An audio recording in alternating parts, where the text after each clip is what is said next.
Let's see. Okay, connecting. We're live. Are we? Okay. Yep. Uh-oh, I got a warning, but I don't know what that means. Okay, online. Hello. Checking D Live. Now this one is strange. Hello, anybody that can see us. We are trying to also stream to D Live. But I'm not seeing it. But last time I didn't think I was either and went back later and there it was. So we shall see. Yeah, I just caught the end of that Susie, what's her name? The one in New Zealand. Susie D or whoever it is, Yeah. yeah. I only caught it because I watch Twitter for Assange's tweets a lot. Right. So let's see here. I think we're on. No, oh, that's weird. YouTube is still trying to connect. Nope, YouTube is going. Really? Okay, well, Restream is being funny then. It's saying D Live is unable to connect. So, oh, would help if I wait. I need to share the Zoom link, or do you want to, Brian? I guess I should do that. Hang on just a second. If anybody wants to join and talk of news of the day, which there's quite a lot of it today. So yeah. I think that's what's great about having a forum where lots of people can come on and talk, because I think any one of us, it's really hard to, it's really difficult to try to know everything. You know, I mean, and like one person might cover, read a lot on one story and somebody else read a lot on another. Right. Wait a minute. I'm not sure if this is going to work. Yep. Okay. I think that's right. Hang on. Hopefully this is not an old Zoom meeting that I just linked. Okay. Well, if you pulled it from Keybase, that should be it. Yeah, I know. I just closed out of Windows. So, okay. In the future, I should actually put that Zoom link in the initial tweet. Oh, okay. Oh, hi, Shirley. And I will put it in YouTube. 1 second. And Jake has retweeted. Oh, he's so sweet. Yeah.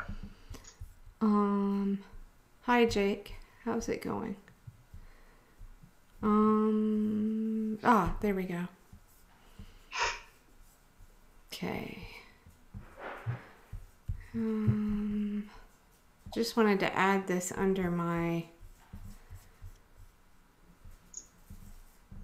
Okay. Yes, Shirley, we were just talking about that a bit ago about McCabe, but that's kind of what I mean by there's so much going on. It's hard to cover every story. Okay, I think. Okay. Do I put this here or not? All right, we're gonna do an experiment because we haven't been dealing with a lot of trolls or anybody just trying to stir up trouble. So I'm going to put the Zoom link in the YouTube chat or YouTube description. We'll see how it goes. I may never do it again. We shall see. Whoops. Wait a minute. Wait, Shirley, where is she? Oh, she's on chat. She's not. Yeah, she's in the chat. Okay. Shirley, are you going to come on the phone or anything? Oh, I didn't put the whole. Wait, did I? On YouTube. On Twitter, I just put the Zoom link to join my computer. Let's see. Wait, why can't I save this? right? Okay.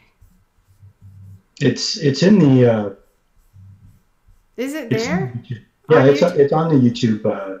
That's so strange. Okay, I Yeah, guess it just... yeah, it's already there. Okay, it automatically popped up. Okay, I see. I was looking for a, Uh, like, save button or something. Um, Let me just make sure that's the same one. It looks like it. Yeah, that's the same one. okay. Yeah, that's it. Okay. We're good. Okay. Um, let's see. All right, I'm just Shirley gonna... said that she watched the video of me, Jamal, and Victor, and enjoyed it. Oh, good. Um, yeah, we should talk about part of that. Um, I'm gonna say it right here, right now. Yeah, somebody decided to speak for me. And I just want to make clear that I only will be on board with a dem enter strategy if it is truly like something like Tim Canova, where... Yeah, yeah, he's a special case. Right, right. And it's There 11:48. aren't too many like him. No, there aren't. And it's technically late night, so I can put it this way like I did last night. When I first heard Dementor, I was like, not only does that sound a little obscene, but I don't know about that. Like, I really was not, because I was so dem exit, immediately. Yeah. When Bernie endorsed Hillary, no, that's it. Dem exit. Yep. And actually, Yep. I had only registered as a Dem. I had been unaffiliated. That was Right. just so I could vote for Bernie. But I quickly left. But so, someone said that Kelly, understands the Dementer strategy. And it sounded a little bit to me, I was like, this sounds like when Bernie endorsed Hillary in New Hampshire and he got up there and did his stump speech, except he just, in front of everything he usually said, he said, Hillary Clinton understands that the millionaires, he did his whole little thing with everything. He just put Hillary Clinton understands. So there was a little of that, like Kelly understands. No, I understand that in certain districts that maybe running as a Democrat, it took me a while to be okay with that, really, but that's the best strategy. But I am very cautious. Like, I think there are a whole lot of, faux aggressives. And if you listen to what Hillary has been saying as of late, she still doesn't understand. No. So, for instance, right now, we won't get into the nitty gritty. We're in some negotiations in our committee with CFAR, and I'm not going to be public about that right now, but a little bit of disagreement about that with Dems and who kind of, it's not that you have to pass inspection, it's just like who we might try to go after and recruit. Right. I was joking that, hey, Mitt Romney can come along and sign it if he wants to. Right. Yeah. But if we have all these people that come along and sign it that, clearly, don't mean it, then right. What good is it? So yeah, and the optics on that are just really ugly. You don't want to fill your roster full of neoliberals and just a sprinkling of real progressives, because it looks like you're sheepdogging, and that's the last thing that we want to be accused of. Well, and we apparently already have been. So, hi, Shirley. Hey, Shirley. There she Good is. to see you. Is your sound working? I think you might be muted, Shirley. Let's see. Let me see. I don't think I have her muted. Let's check. So I am not Ebon, as you can see. But I always want to give Ebon a shout out. Thank him for helping me do this half, maybe a quarter as well as he can. But anyway, let's see. Yeah, Shirley, do you want to, well, once we get your sound working. talk about McCabe. Like, he was supposed to retire on Sunday or something. Is that right? Right. Let's see. But anyway, do we want to say anything else specifically? Oh, about sheepdogging, I guess. Again, I won't get into real specifics with that, but we do know that we've heard there have been some, rumors that lots of progressive groups, are co-opted or are sheepdogging or whatever. And I understand all that concern, from my perspective, like working with CFAR. Let's see, who's here? Since the fall. Okay, I thought I heard another person. Yeah, That's me. Oh, that's Hey, you. Okay, got your. Sorry sound. about my hair. It's still wet with conditioner. Oh no well, problem. that's okay. We just see the outline of. But I mean, I just want to say that for now, from what I know, being on the inside, I would say that I know no evidence that that's going on. But I think that, we do have to be, every organization needs to be aware that people are incredibly skeptical and not trusting, and with good reason. So. Yeah. But yeah, I've heard some of the rumors, and it's a little shocking to hear some people that are on the list of people who have been co-opted or whatever. Right. Well, the thing is, with you and me being on the committee, we can continue to keep it progressive so that it doesn't, have that visual of being a sheepdogging organization. As long as we stay on top of that, I think it'll be fine. Mm. Yeah, I hope so. I mean, we do have a whole lot more Democrats. I mean, it's pretty much all Democrat now. So we do, but then again, it's like Victor was saying, though. This is the primary season for Democrats. I mean, most third parties aren't really going to run contested. So that's right. It's kind of a different situation with them. So I kind of see his point with that. But at the same time, we definitely do not want to go after Neil. Okay, that would really give people a bad taste. Are you talking about the establishment pushing the 22 members of the former intelligence officers from the CIA running as Democrats?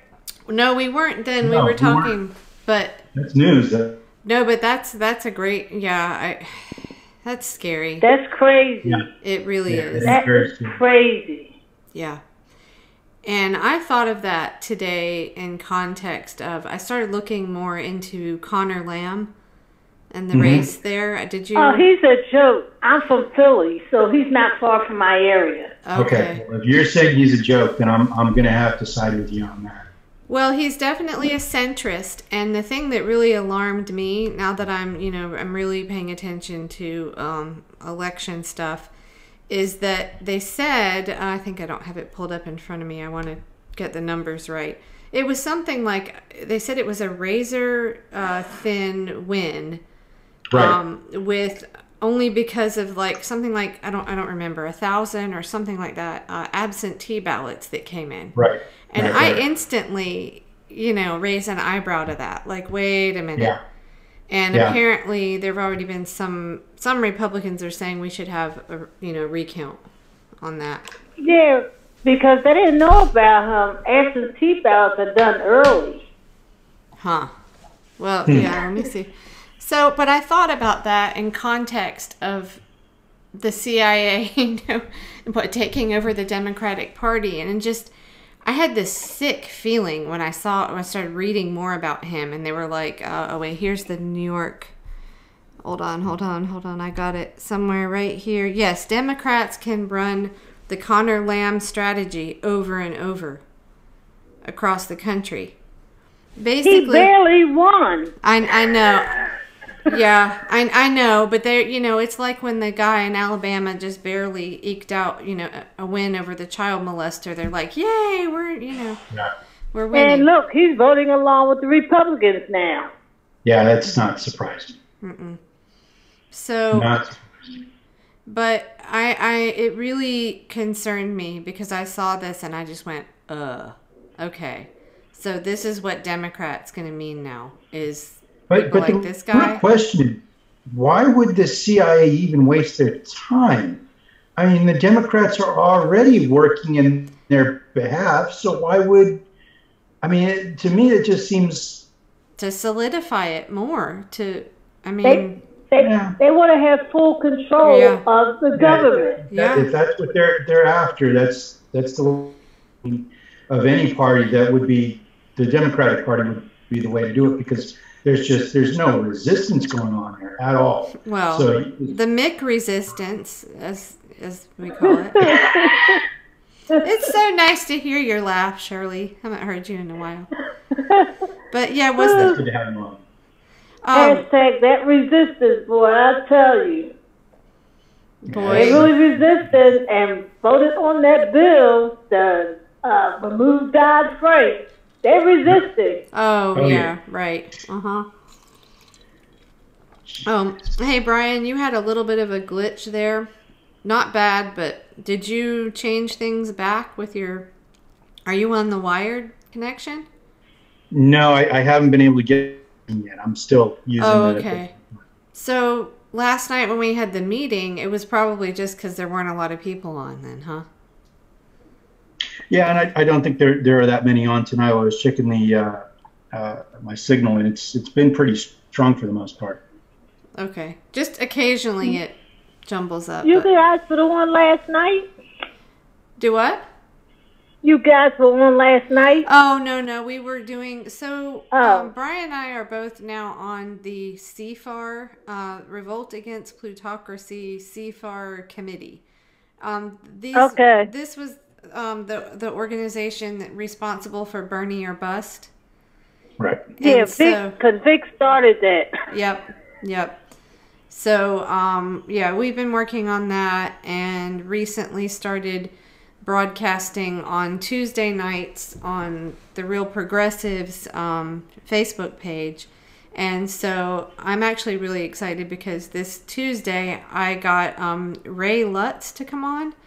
And he's an election integrity, expert out in California. And so I have a lot more reading to do before Tuesday. But that's going to be really cool. I'm just glad he's coming on. So, but let's see. Do you, Shirley, do you want to talk about McCabe? I knew he was going to get fired. He the one that changed the wording in the supposedly indictment. Comey read and changed it to negligent. No. What was it? Negligence or mishandled? And Peter Strzok was involved. And all I can say, Barack Obama was a POS. Yeah. To wiretap him. My husband gets mad at me. He's pissed off that McCabe was fired. I say he deserved to be fired. Yeah. Yeah. I still can't believe that memo thing is just got brushed under the rug the way it did as a nothing burger. I mean, that is not. Can you imagine if that were the other way around and it was Republicans that had done that? It would be huge. Yeah. So the best video on that I've seen so far was actually William Binney on Jimmy Dore's show, talking about just the history of the FISA court and how it works and exactly how that went down.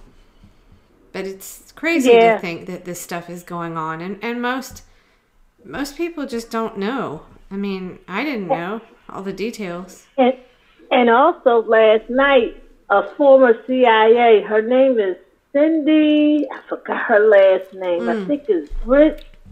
She called him McCabe out on Twitter and said, "You are scum. You made me lose my job." Oh, wow. Yeah, she called him out yesterday on Twitter, and in the night, he's fired. Oh. Yeah. Well. Because I watched Jason Goodman, too, and he interviewed her a lot. And she talked about what they do. Huh. And it's crazy. See, I don't know. I'm not disputing what you're saying. I don't know about him. I saw like one video, I think. Who was the other guy that he used to work with or something? And he used to work with George Webb, but they got in some dispute, I guess. So they not working together no more. But George Webb was the one that put him on. And George Webb been out there for a long time doing research on the Clintons. Right. Yeah, I don't know. I had some kind of red flags went up with those. I wasn't sure about that. But I like to watch it when he has Charles Ortel on. Mm. Right. Charles Ortel is good on them Clintons. I found out a lot of stuff to him, like, wow, going all the way back to Arkansas. Oh, yeah. You know what? I think I mentioned this before on our other thing, but we had this woman that came to our Burns, I was doing the draft Bernie stuff, our Burn storm, and this woman shows up at my house with a Hillary for Prison t-shirt on. I live in a very liberal neighborhood. I was like, they're probably like, the neighbors. But no, she was just a very strong Bernie supporter, but she had like done all this research and knew all this stuff about the Clintons way back. So she was. But you think when she was running in 2016, she was just so sure she was going to win. Oh yeah. And I'm like, they covering up for it all the way up to Obama is doing this. And I still wonder to this day, when Obama asked Bernie to come to that White House, Bernie looked like a totally different man when he came out. I agree. He looked broken and Jane. Yeah. He looked very downtrodden after that. You could tell the difference. Yes. He wasn't the same. And when he campaigned for Hillary, it wasn't really him there. He wasn't campaigning for her like he does for himself. Well, that's what I was saying a bit ago, that, he said Hillary Clinton understands that. And then he just would do his same thing he always says, but just put Hillary Clinton understands in front of it. Like, what I thought was really telling during the primary was you had... I can't remember what channel it was, but Bernie was on talking about how, we needed to get behind Hillary because we wanted to defeat Trump. And a reporter or somebody had asked him, well, what about your supporters who feel that they'd be better off just writing you in or voting for a third party? And he said, no, we need to do whatever we can to defeat Trump. That same day, his wife, Jane, tweeted out the quote from Eugene, who was about how you can vote for, you can essentially vote for who you want, but you can either use your vote to vote for who you want and end up not getting it, or vote for something, or vote for the other person that you definitely don't want and end up getting it. So for her to tweet that, what she was basically, from my opinion, what she was basically saying is, you guys who supported Bernie, vote for who you want. Yeah, and Bernie said that during the primaries. Yes, he did. During the primaries, yes, he did. And he always said, if she gets the nomination, I am going to endorse her. Yeah. Yeah. Well, if it should have been if she gets it, fairly, right? Well, you could tell Jane was not on board with that. Well, though also Hillary Clinton told us to vote our conscience, so Yeah, that's very true. Yeah, I just got blocked by someone the other day that saw it was a Bernie or bust, tweet. And they just jumped in and started. It was obvious they were a resistance, whatever. It went to their page and it said "still with her," and they yelled at me, "Thank you for Trump," and I was like, "Thank the Clintons, Bill and Hillary," and I said, "Listen." That was their strategy. Listen, liberal, and all that, and then I started saying. Jill Stein was a Putin puppet and all kinds of stuff like that. And I just said, I'm sorry you're watching propaganda. And you do know that there is still no evidence of collusion between Trump and Russia. The indictment was about, Twitter ads and Facebook ads. And they said, you're a nut job, and then blocked me. I guess. And they flipping, this investigation is flipping what Hillary did, her and Obama, selling uranium to Russia. Yep. They trying to flip this to Trump. It's absolutely amazing how they took that, they call that projecting, someone who's narcissistic who just projects everything that they do on someone else. But that is exactly what they have done, and it has worked, and it's almost comical. I feel like I'm in a mockumentary, when you hear someone that's been listening to all this and believes it, and they think that it's true, and there's like that lady, well, Jill Stein's a Putin puppet, and it's like, you don't understand, it's completely backwards. It's completely backwards. And my thing is, what was I just about to say? Oh my goodness. Oh, go ahead. I forgot what I was going to say. I lost my train of thought. Was it about the FISA thing, or about? The dossier. That dossier sounded so childish and unprofessional. Yeah. I'm glad you said that. That brings me to something I wanted to bring up. Golden showers. Trump slept on the bed with a prostitute. Obama slept in. Really childish. Yeah. Okay, so Obama, when he was in office, he always wanted to keep wanting the Republicans to like him. Right. And that's why we got Trump. Yep. So, I'm trying to remember who was talking about. It might have been Jamarl talking about a Podesta email recently, and I don't remember exactly why, but it was Brent Budowski. Oh goodness, hang on one second. I'll find it. It's in here somewhere. What was it? This was about from Brent Budowski to John Podesta regarding HRC, Obama, and ISIS. Okay, that's good. The sooner it's clarified, the better, and the stronger, the better. Regarding the Trump-ISIS video, if we don't have the proof, campaign should assign 100 people to look for it ASAP. There's probably something on tape somewhere. And then he says, okay, this is in WikiLeaks, Podesta emails, okay, from Brent Budowski, who is, hang on, he was born in 1952, okay? So how old does that make him? Where's his picture? Anyway. Almost. He says. Late 60s? Yeah, he says, listen. On the UN last week, support it, yes, but be careful. I love Kerry like a bro and support him always.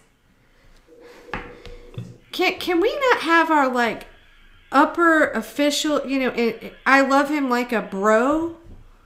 What the fuck is this? Pardon me. But, when I hear bros and hoes on NPR from, people older than me, you're not cool. It's just, I think they're trying to be cool. But I think it shows the, total lack of, professionalism and all the way up. The way... They're trying to fit in. Yeah, but my husband just piped over and said, would Walter Cronkite, just imagine, those of us that are old enough to remember.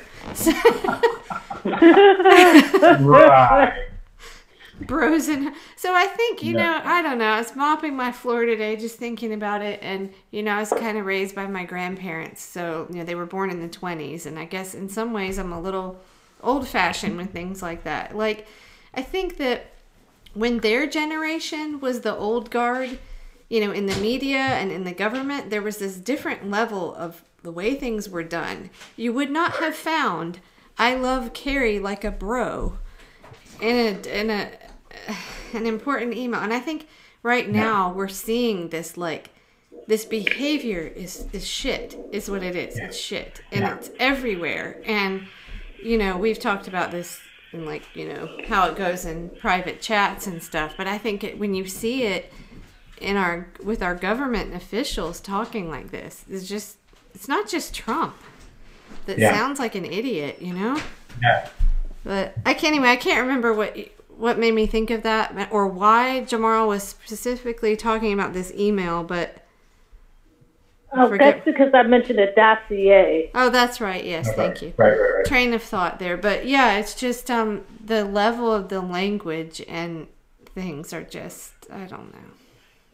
And how is much more longer Mueller is going with this investigation? They ain't subpoenaing Trump's business records. What they got to do with collusion with Russia? Nothing. They're desperately looking. They are. Yeah, they have dug themselves such a hole with this narrative.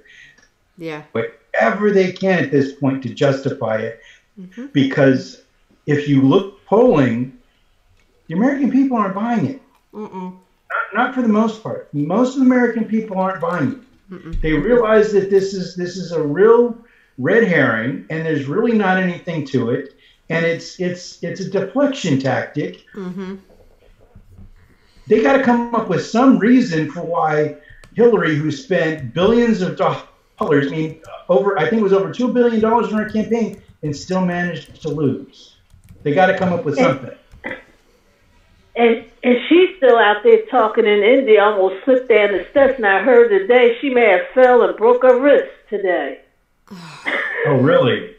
You know, you don't want to wish ill on anybody, but no.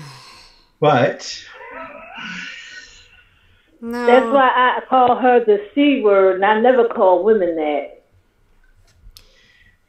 Well, I don't know. I heard, was that where she said something about, she was kind of describing to them how basically, like, the middle of the country is shit and doesn't matter? And oh, yes, she was dissing all the Americans. She had to sit down in India. I think the people that did better voted for me, and the poor voted for Trump. Oh.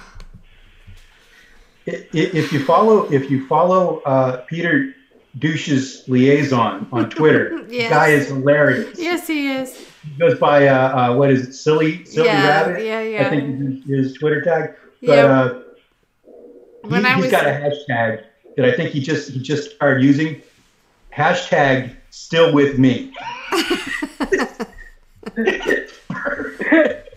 Yeah, we actually tweeted a picture at him when we were in New Orleans for the Unrig Summit. Oh, yeah. The Unrig Summit. So, yeah. Hey, do you guys remember Cindy Sharon? Yes. Yeah, well, she's going to have a women's march in October.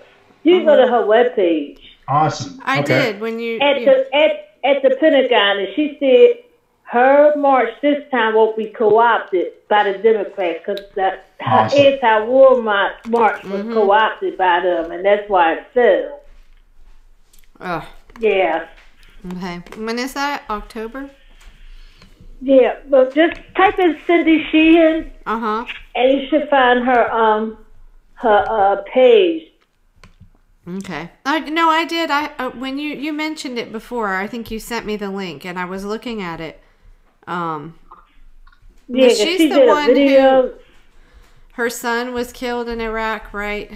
In 2004. Right. No, I know. I definitely.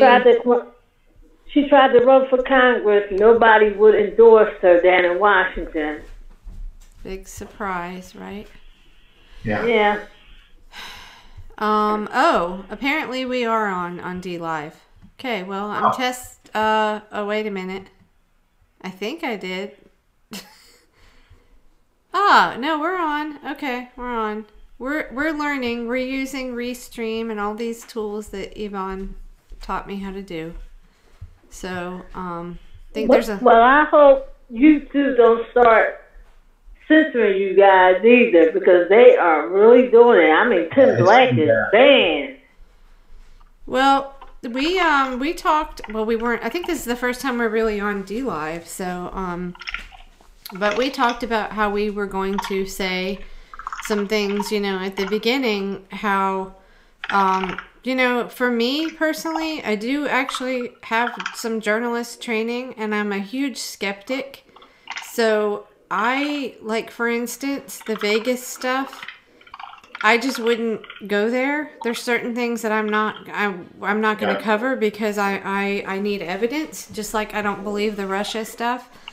So there are those subjects that we're just not going to entertain. And you know, there are other places if people want to go to talk about those things, you know. We just don't, without real evidence, we're not going to touch on those subjects. Like, for me, I think that is outlandish, an idea. It's not that I don't think there are things that the government and the media don't tell us. It's that was just too far.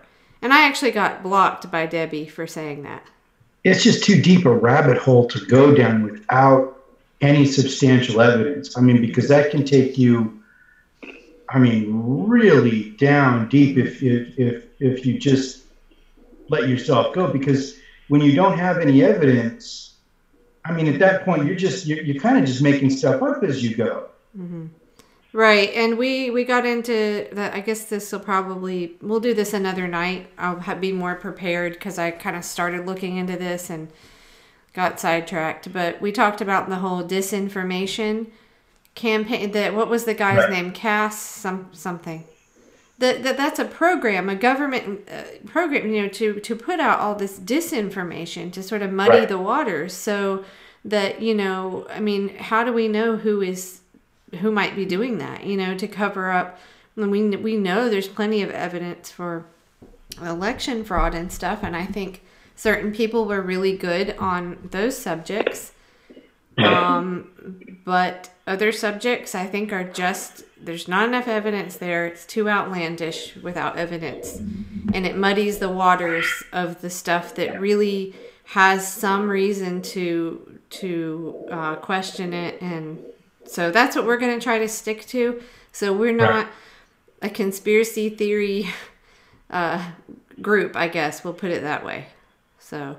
Did you see the video for the Walk for Life March in Washington, and Bernie Sanders show up, and them kids was howling and screaming and running over to him like a celebrity. And the neo-libs got pissed. Yep. But what did Peter Duce's liaison say? He said that a 70-something-year-old man should not be co-opting a kid's... He is so funny. Oh, that's great. That guy's hilarious. Yeah, just the thing, the owned together. Yeah. Yeah. It wasn't until the Unrig Summit that I put it 2 and 2 together that he was Pat the Burner during the, you know, whatever, before that one got banned. So, yeah, he's hilarious. Yeah, he's very good. Yeah. Very. Let's see here. I know I was gonna... What were we talking about? Oh, I was gonna bring up... you know the thing that was emailed, Brian, about the Mueller indictment? Oh, yes. About the money. Right. The money that was paid to these Russian operatives. It turns out that the money that they were paid actually came from American sources.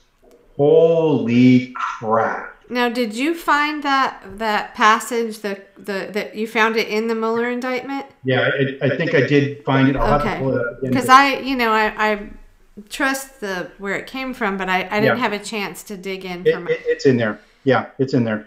Because, but I know it's from the DNC because they left out in the FISA court warrant that the DNC funded the dossier. Mm-hmm. Right. Yep.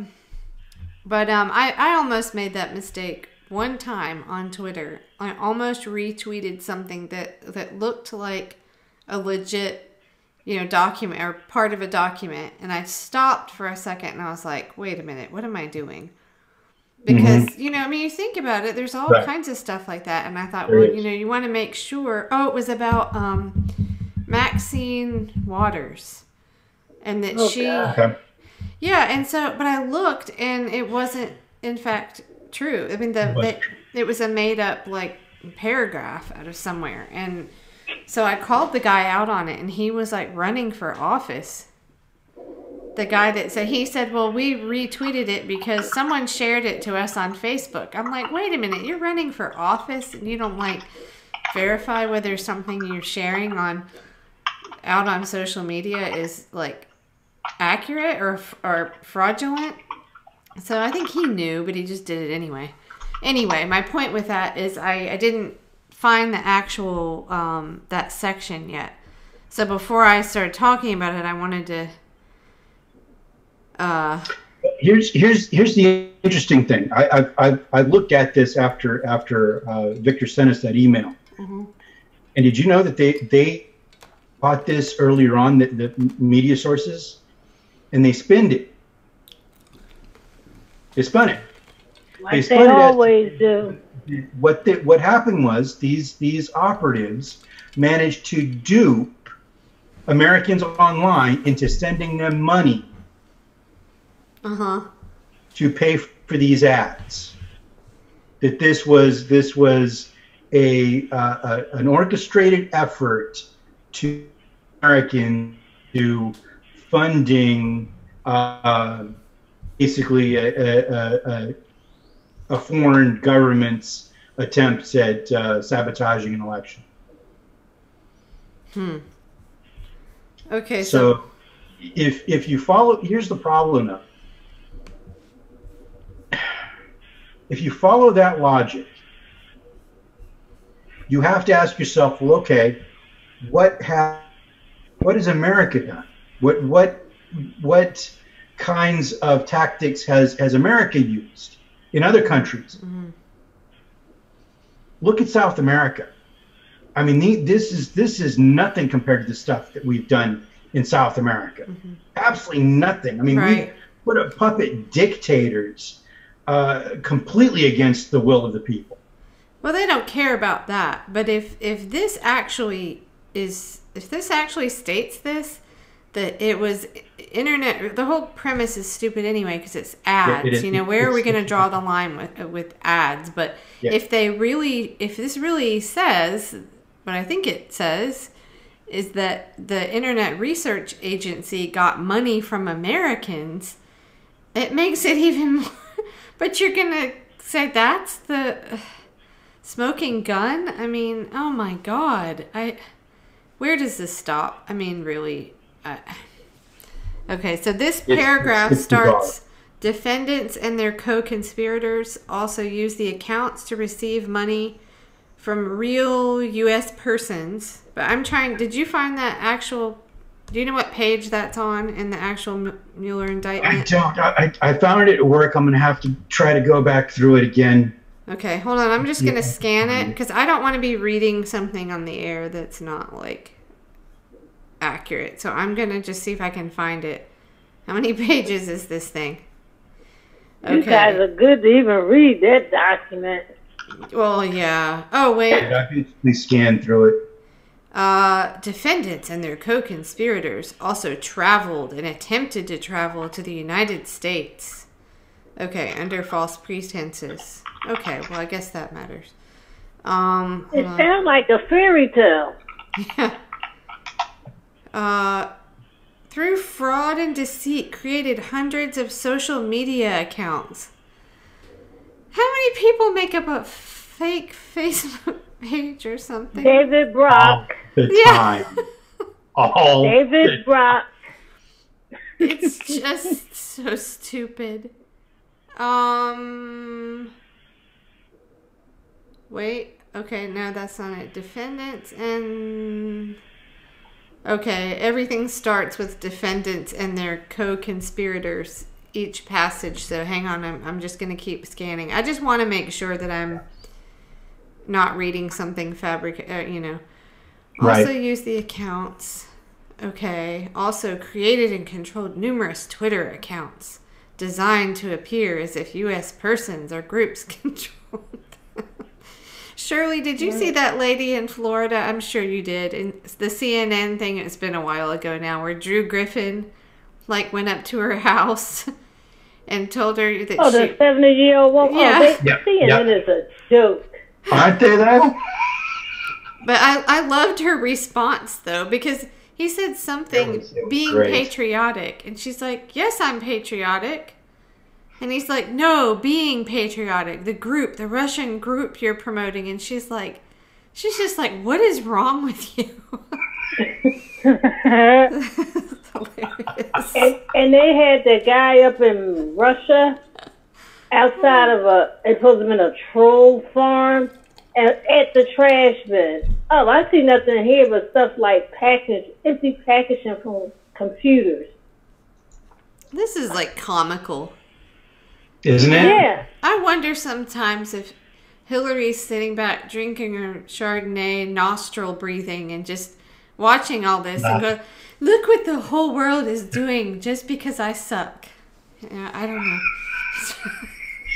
She's too arrogant to say she sucked. I'm sorry. I know. She's too arrogant. No, you're right. I'm being sarcastic. No, I said this. Look at what they doing because I lost. They're helping me. Somewhere deep. No, never mind. She doesn't think. Somewhere in one of the talks Jamaro and I had, I think it was when I first went on to talk about CFAR, we got off on talking about Russia. And I said, I just think somebody along the way, Hillary's mommy didn't, told her shit doesn't stink. I mean, I'm sorry, but I don't know how you have a person that literally cannot see that you lost because people know your policies. They don't like you personally, don't like your character. They know. I mean, she just can't accept it. It's like she's got something in her, she just can't see it. And some stuff I've read, I think it was one of the Secret Service people that used to work for them or something, was she keeps this inner circle, and that if you do at all kind of question her or tell her anything, that you're out. So she builds this, having Robbie Mook and Neera Tanden and all these people around her, that if anybody tried to tell her, look, you're doing this wrong, or, we need to change this, that they were just out. So she keeps it that way. Whatever.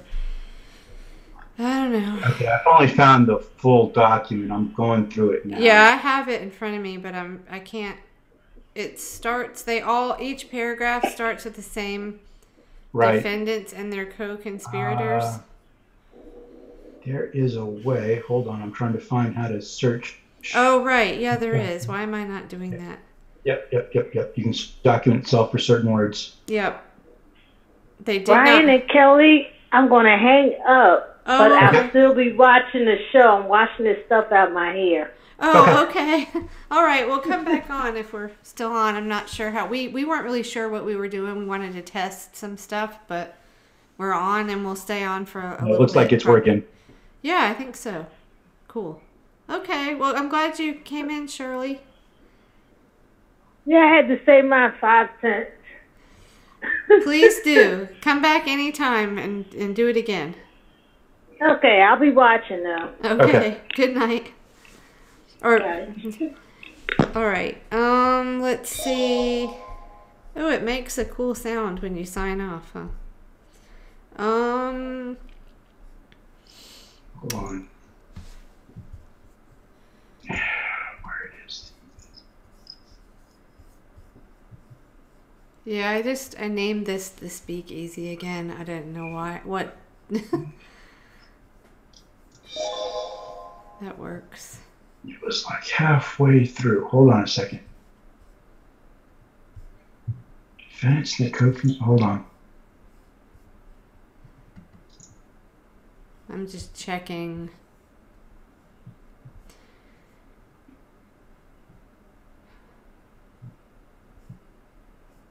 Yeah, this has been a big news day and a lot of stuff. Yeah. Going on. Yeah, it's a lot all at once. So,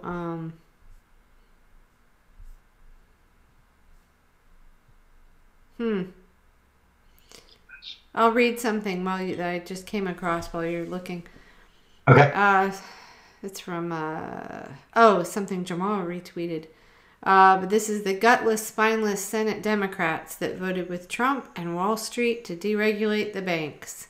Remember them when they're up for re-election. Michael Bennet of Colorado, Tom Carper of Delaware, Chris Coons of Delaware, Joe Donnelly of Indiana, Maggie Hassan of New Hampshire, Heidi Heitkamp of North Dakota, Doug Jones of Alabama, Tim Kaine of Virginia, what a shocker, Angus King of Maine, Joe Manchin of West Virginia. But wasn't Tim Kaine that really progressive candidate that Hillary picked? Oh, wait, that's right. Mm-hmm. Yeah. Mm-hmm. Yep, and we're not going to ask him to sign a CFAR or anybody that he, No. Absolutely not. Okay, Claire McCaskill of Missouri. Now, who is the person? Wait, Angela? Who was it that Victor just interviewed that is running against Claire McCaskill? That would be... she just emailed me. It's in... Hang on. It's here. I think she can really use that, and say, look, I'm running, absolutely. Running against Claire McCaskill. Look what she just did. Okay, continuing. Of the neoliberal Democrats that... Angelica Earl. That's what it is. Okay. Angelica Earl. Right, Earl. I hope she kicks Claire's ass. That would be great. Oh, she's disgusting. Okay, so continuing with the gutless, spineless Senate Democrats that voted with Trump and Wall Street to deregulate the banks. Bill Nelson of Florida, Gary Peters of Michigan, Jean Shaheen of New Hampshire, Debbie Stabenow of Michigan. So, Marcia Squire, Joe Firestone of the Real Progressives calls her Debbie Stab Me Now. Yeah. That's pretty funny. But, okay, did you, you're still looking for that? Yeah, still looking. All right. Okay, so what we're looking for, let's see, of all the millions of viewers we have right now. Right. Let me see how DLive's going. Oh, that's weird. I think it's kind of hanging up there. We are looking for some specific wording in the Mueller indictment about where the money came from for some of these ads. But we want to make sure we get it right, because that's one thing we're going to do on here. And going to be pretty strict about it, I think, is that we don't want to be any part of spreading disinformation, misinformation, and so it's really not a place for conspiracy theories. Oh, I wonder, is there some kind of YouTube hears the word conspiracy theory so many times? Is that what flags you?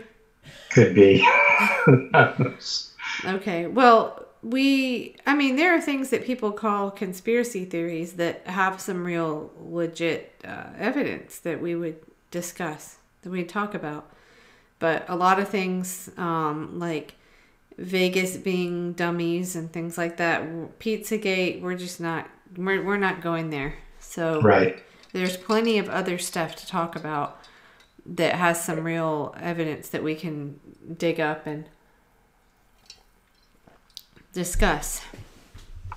So, okay. Yeah, do you see how every single Yeah, it's really hard to find because everything sounds the same. yeah, every section starts with that Yeah. same wording. So defendants and their Mm-hmm. co-conspirators. Co-conspirators. It's Yeah. also used the accounts. Look for that. Also use the Mm-hmm. accounts. Because I don't know, where did this originate from?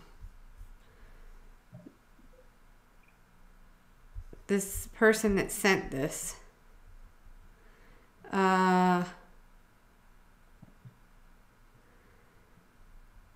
The Americans might not have known who they were paying. They were duped.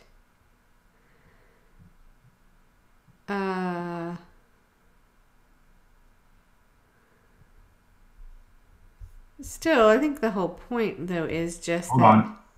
Did you find it?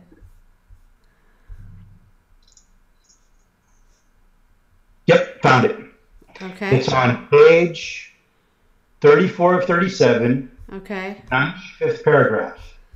Okay. 34. Page 34 of 37, 95th paragraph. Okay. Okay. So this, you want to read it? This is from the Yep. Mueller indictment. Defendants and their co-conspirators also used the accounts to receive money from real U.S. persons in exchange for posting promotions and advertisements on the organization-controlled social media pages. Defendants and their co-conspirators typically charged certain U.S. merchants and U.S. social media sites between 25 and 50 per post for promotional content on their popular false U.S. persona accounts, including being patriotic, defend the second, and blacktivists. So basically, even the money that went into paying for these ads came from Americans. Ridiculous. Absolutely. The whole thing is ridiculous absurd. anyway. If we're going to start indicting ads, I mean, my It God, is, where is this ever going to end? Yeah, it is absurd at this point. I Wow. mean, And of course, they bury it toward the end of the damn document. Jeez. That should have been on the first friggin' yeah, is anybody like talking about this? Again, I think it's just so hard with all this stuff flying at you at one time, and this is, like you said, page 34 or whatever. Yeah, I wonder if this is anyone's talking about it out in indie media or anywhere. I haven't seen it. That's just that's outrageous. That is absolutely outrageous.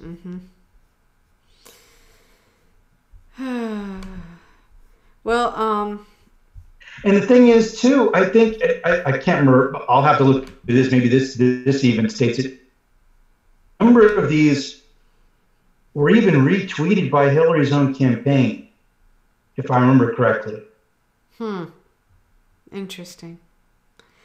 It's just absurd to indict ads, indict people that ran ads. Where does that end? I mean, that's just ridiculous. I mean, what we have, like, I remember, I don't have cable TV anymore, but there were like Korean Air, ads. And where are you gonna draw the line on that? It's ridiculous. It's just absolutely ridiculous. I had a discussion about this with my folks about just the hacking and all this, and I go, but if they're really that worried about foreign actors being involved in our elections, then what about the money that comes in from foreign companies to all these campaigns? Shouldn't that alert anybody? Yeah. Wouldn't that actually be an even bigger conflict of interest? Yeah. Well, I guess this is as good a time as any to tell you more about. So I haven't received anything else. I put in 3 different FOIA requests trying to get the information about how did I word it? I don't remember exactly how I worded it, but I'm trying from where Department of Homeland Security said that there were foreign actors that scanned all these state systems, and they had put out a press release that CBS News misreported it as that they had hacked. But anyway, I put in a FOIA request, 3 different ones, and I was really surprised. I'd never done that before. I'm not surprised that they said that it was 56 pages and that 50 of them were redacted. And 6, it said it was being sent to another agency. I don't know what that means. If that means I'll get something later, but I doubt it's going to say anything. Now, the other 2 requests were basically the same, but it was to another division of Department of Homeland Security, and then I sent one to the FBI.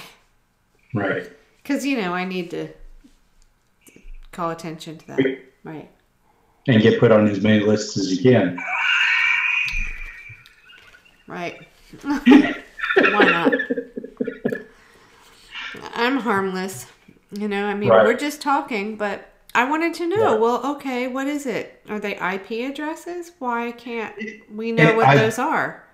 I've looked into scanning. I have a very good idea of what they're talking about. Okay. And the thing is, scanning is an extremely broad has an extremely broad definition in the network space. Mm-hmm. It can mean all kinds of different things. So Homeland Security, to use an extremely broad phrase like that in talking about possible hacking, it's really bizarre, because almost anything can be considered scanning. I wondered about that. It sounds again like language can be considered scanning. That's what I wondered, that it just sounds like language that's designed to make people think one thing, and it really doesn't mean that. And it can be extremely benign in terms of you just kind of look through a web page, essentially, scanning. Looking up the IP address can also be considered scanning. It's or creating a database that you're going to go back to use for denial of service attacks. That could be considered scanning. So it can be extremely benign, or it can be something that you're developing a database for in the future to use for something a little more nefarious. But at the same time, you don't know what they're using, because it's a very broad term. Right, and when they say targeted, what do they mean? Like out of nowhere, all of a sudden in 2016, Russia is doing this? If that's true, okay, show us something. But that's what I find a little odd also. Or is it something where, I don't know how this would work, but well, how this would work is all that they would have to do, and a number of IT professionals have come forward in the past before to talk about this. Even some former NSA agents have to do is release a couple of the base IP addresses. You'll be able to trace them back to Russia.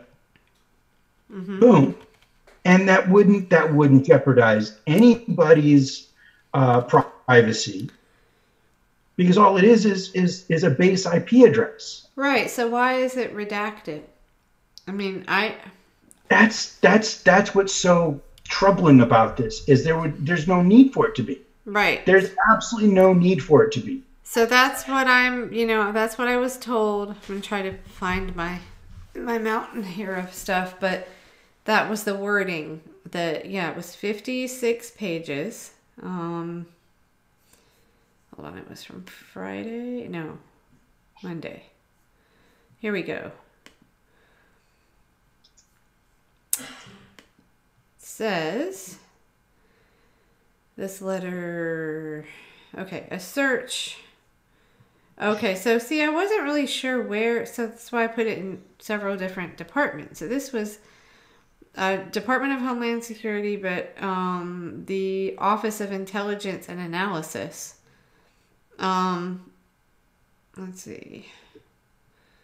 Yeah, okay. It produced a total 56 pages.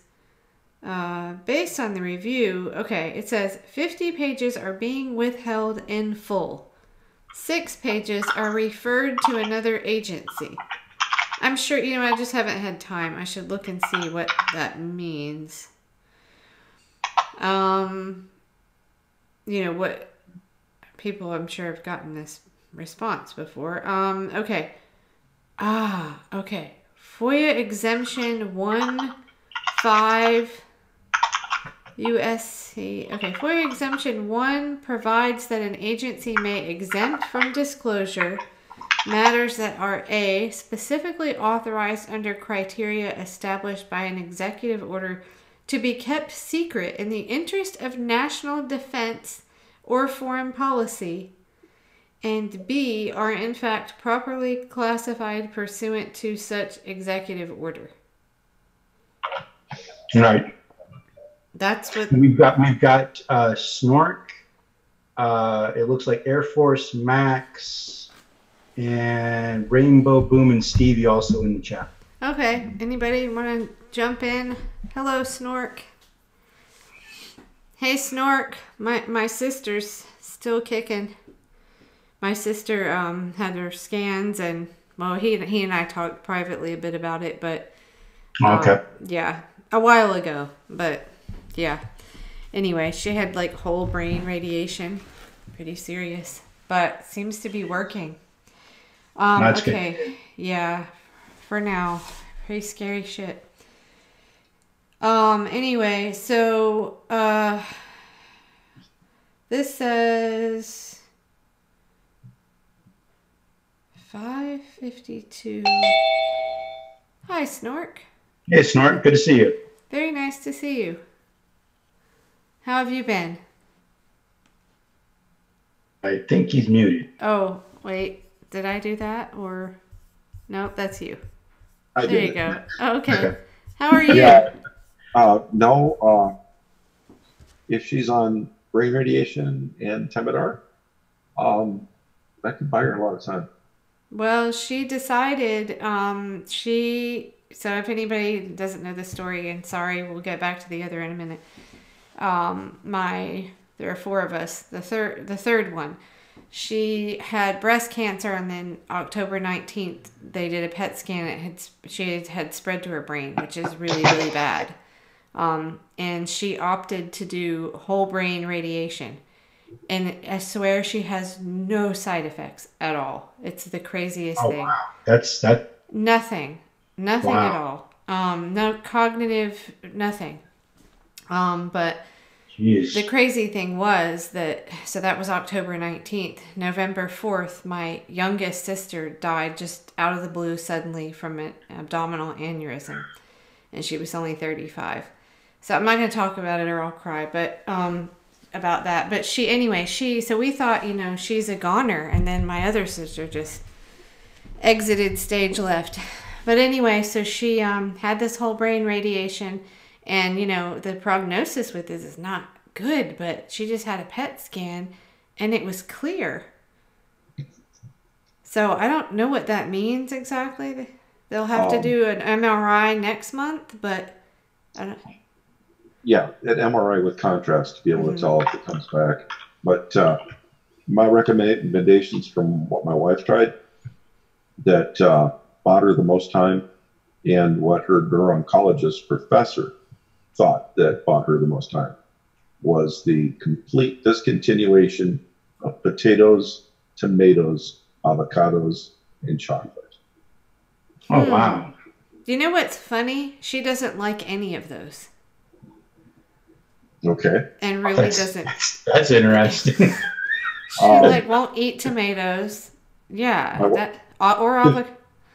Just for a background information, my wife was misdiagnosed. The brain cancer that she had, glioblastoma, mimics kidney failure. High potassium levels in the blood. So she went to a kidney specialist who only, give a problem to a hammer that sees everything as a nail. Sure. Immediately they began treating her for kidney disease. the first thing they said was she can't handle potassium. Her undergraduate degree was chemical engineering. Her master's degree was biological with an emphasis in plant physiology. So she said she has to eat. Potassium is in so many foods. She says, well, let's work on what we can do to get the potassium out of her diet. And she came up with a almost 24-hour regime for me to take the potassium out of potatoes. Couldn't figure out anything to do with tomatoes, but to develop an anti-potassium diet. Wait a second. Typical. I just remembered she said that on blood work, her potassium was low. And so she did get, I had bought bananas. And she's like, I should eat bananas. It's her potassium was low. That's Now, good. While the cancer is building up, it sucks as much potassium as it can. Gotcha. Potassium ion channeling is the method that it uses to spread. Oh, okay. So Gotcha. if it's low, is that showing That might mean that the cancer is sucking it in. So she would need a doctor to tell her what's going on there. Yeah. Tests, I mean, that's something you just can't guess at. Because potassium, extremely low potassium, you start getting muscle pains and muscle spasms. Okay. And I wish I could say, do this, do that. No, you need care of the doctor. Yeah, But I right. can give you some clues. But again, with her, since she had such high levels of potassium in her blood, meant that the cancer was spreading like wisps in the brain, leaving decay behind it. And as the stuff broke down, the extra potassium would go to the blood. The typical time from the first notice of the potassium shoot is 4.5 weeks to death. Okay. And she went 1.5 years thinking it was kidney failure. Oh, She just took everything of potassium out of her diet.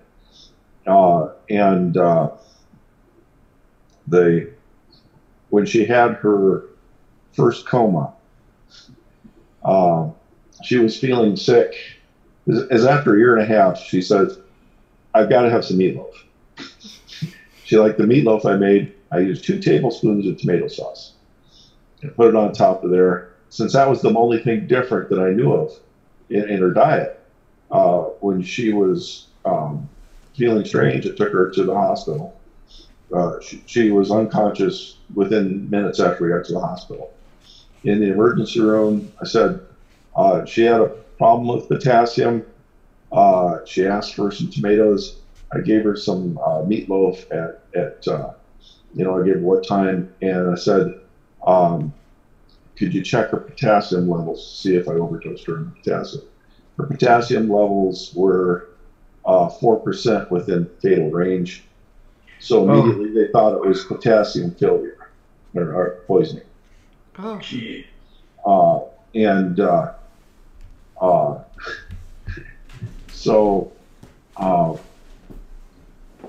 It was another 2 months before they figured out that it wasn't kidneys, that it was brain cancer. oh. Now your wife, where did she work? And didn't you say that everyone in her group? Monsanto died, but I think Monsanto likes to have people know that. So, but everyone that she worked with also I had. believe had some kind of cancer, yeah. Oh, wow.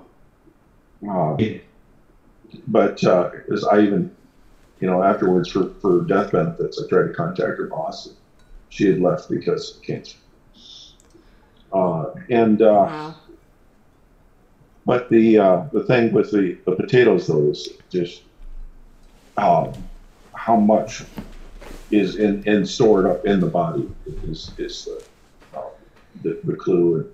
And I'd given all of her medical records to the college and everything for this is what we did. This is how she was able to survive possibly for all that additional time. Wow. And so she's spread the time for typical detection to death from 4.5 weeks to almost 4 years. Wow. And And then some companies were really helpful. The company I really got to give kudos to is Pringles. Pringles? Okay. Pringles. Original Pringles, at least at the time we did this, were the best food that she could eat for living on brain cancer. No kidding. How odd. They'd gone through a lawsuit in England. And the process that they go through to make the potatoes is almost identical to what my wife wanted done to get the potassium out of the potatoes. So I was looking around and I was trying to figure out how much potassium we could have in her snacks, and I contacted her nutrition department. And they said, we'd love to help you. And they go, this one we don't recommend if you're trying to get potassium out that she has this flavor, this flavor, this flavor. But, I was trying to get the level of something like under 50 or something, and they go like, well, original's got 20. What about all the other shit in Pringles, though? That's what I wonder about. But at that point, I guess, Yeah, at that point, that point really doesn't matter. Jeez. Yeah, it's like my grandfather, he was dying. Well, he had one last imaginary cigarette. But, I mean, he was smoking up till he was 95. So, he smoked, but he drank red wine, and I actually think that was really good for him. Yeah. Could be, yeah. My wife was in the hospital, and she got some chocolate from Japan. We tested it. It was radioactive. I didn't feel bad giving it to her. We knew. Yeah. Radioactive, really? Yeah, we knew that time to death from eating radioactive chocolate is 5 to 20 years. Oh, okay, I see. Wait, how did you test this? Like at home, you mean? Yeah, I tested it at home with my stuff. Oh, wow. Yeah, most of us just have stuff lying around the house to test the radioactive level. Yeah, I wish. Yeah, chocolate. I don't know. Yeah, wow. Well, that's really impressive that she was able to, like, do all that stuff and be so, fight it in a way, like, that she knew what to do, Yeah. Yeah. Well, again, she was fighting something else. But it just happened that they had a common mode between the two. Right. Yeah. So she was fighting potassium, and so basically what she was doing was she was starving the potassium of cancer, which slowed its growth, didn't stop it, slowed it. Right. Okay. And rarely does, a lot of times you have metastasis from the brain or from the rest of the body to the brain. Very rarely do people live long enough to metastasize from the brain to the rest of the body. In her case, she did. So my sister does not need to add any, if it's low, just stay away from the potassium, period. I would be talking to an oncologist about it. Right? Yeah, she has one. It's really weird for us because we have like I said, my grandparents died in their 90s, and there's no cancer in the family. That they said that this was definitely, I don't know how they tell, but she doesn't have any gene, BRCA gene or anything like that. And they said it was very aggressive and that they felt it was environmental. So I don't know what that means. I feel like it's our water supply, different places. She lived different places than I did growing up, but we're half sisters technically. But I always wonder about the water. The water is a possibility, but the problem is we are in such a soup of carcinogens, mutagens, and teratogens that it's almost impossible to blame one. Yeah, that's true. I guess I think about what we're ingesting directly. Of course, there's air pollution, all that, but I don't know. Water is directly, every day. And water and air are both about equal.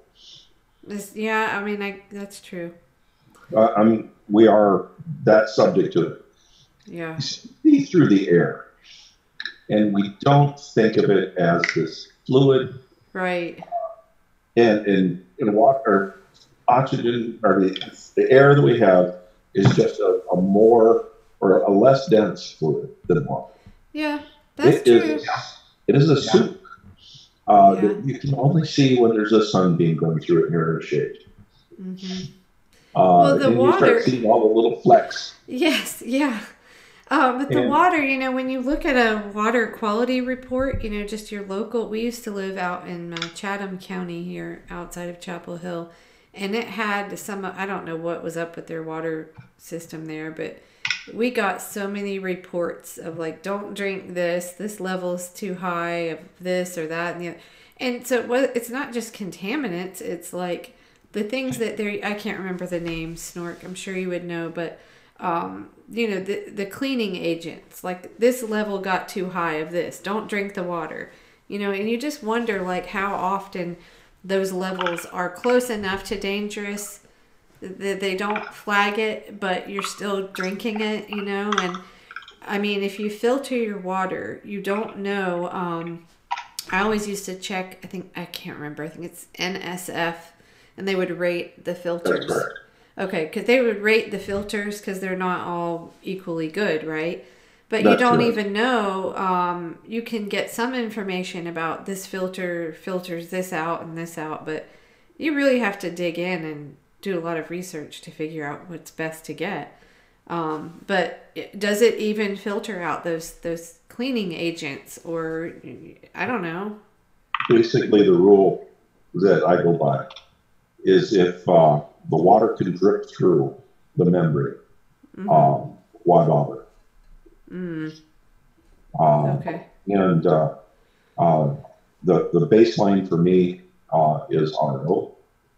That every house should have an RO filter, and it's reverse osmosis. It works by using pressure to push water through very tiny holes that even a lot of elements like metals and toxic metals can't fit through. So the larger molecules of the cleaners and stuff don't make it through the holes.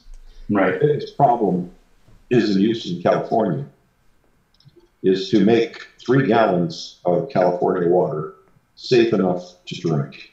You basically have to use 4 gallons of water. Wow. Yeah, I've never done reverse osmosis water. I knew a lot more about this when my kids were little. I think it's fallen out of my head. But I think it was I was concerned about the fluoride because I think that filtered out the fluoride maybe. RO takes out chloride, Yeah. chlorine. Of course, now there's a bunch of controversy about fluoride. I didn't take the time to dig into that, but have either of you heard about that? There are people... Yeah, controversy has been around a long time. Yeah, it's been a long controversy over whether we should put fluorine in the water. Yeah. Fluorine's kind of nasty. Some levels it might be okay. One of the problems that happens is that the city water, when it gets to the point where they feel it's not economical for the city to remove it, in a large number of cities, you'll find that the level that's allowed suddenly creeps up to the level they can do. Right. And that happened a lot in Japan after Fukushima. Sure. The amount of radiation allowed in the water, suddenly the bottom levels just started rising and rising and rising. It's what's acceptable. There's no acceptable level that has been found for alpha emitters.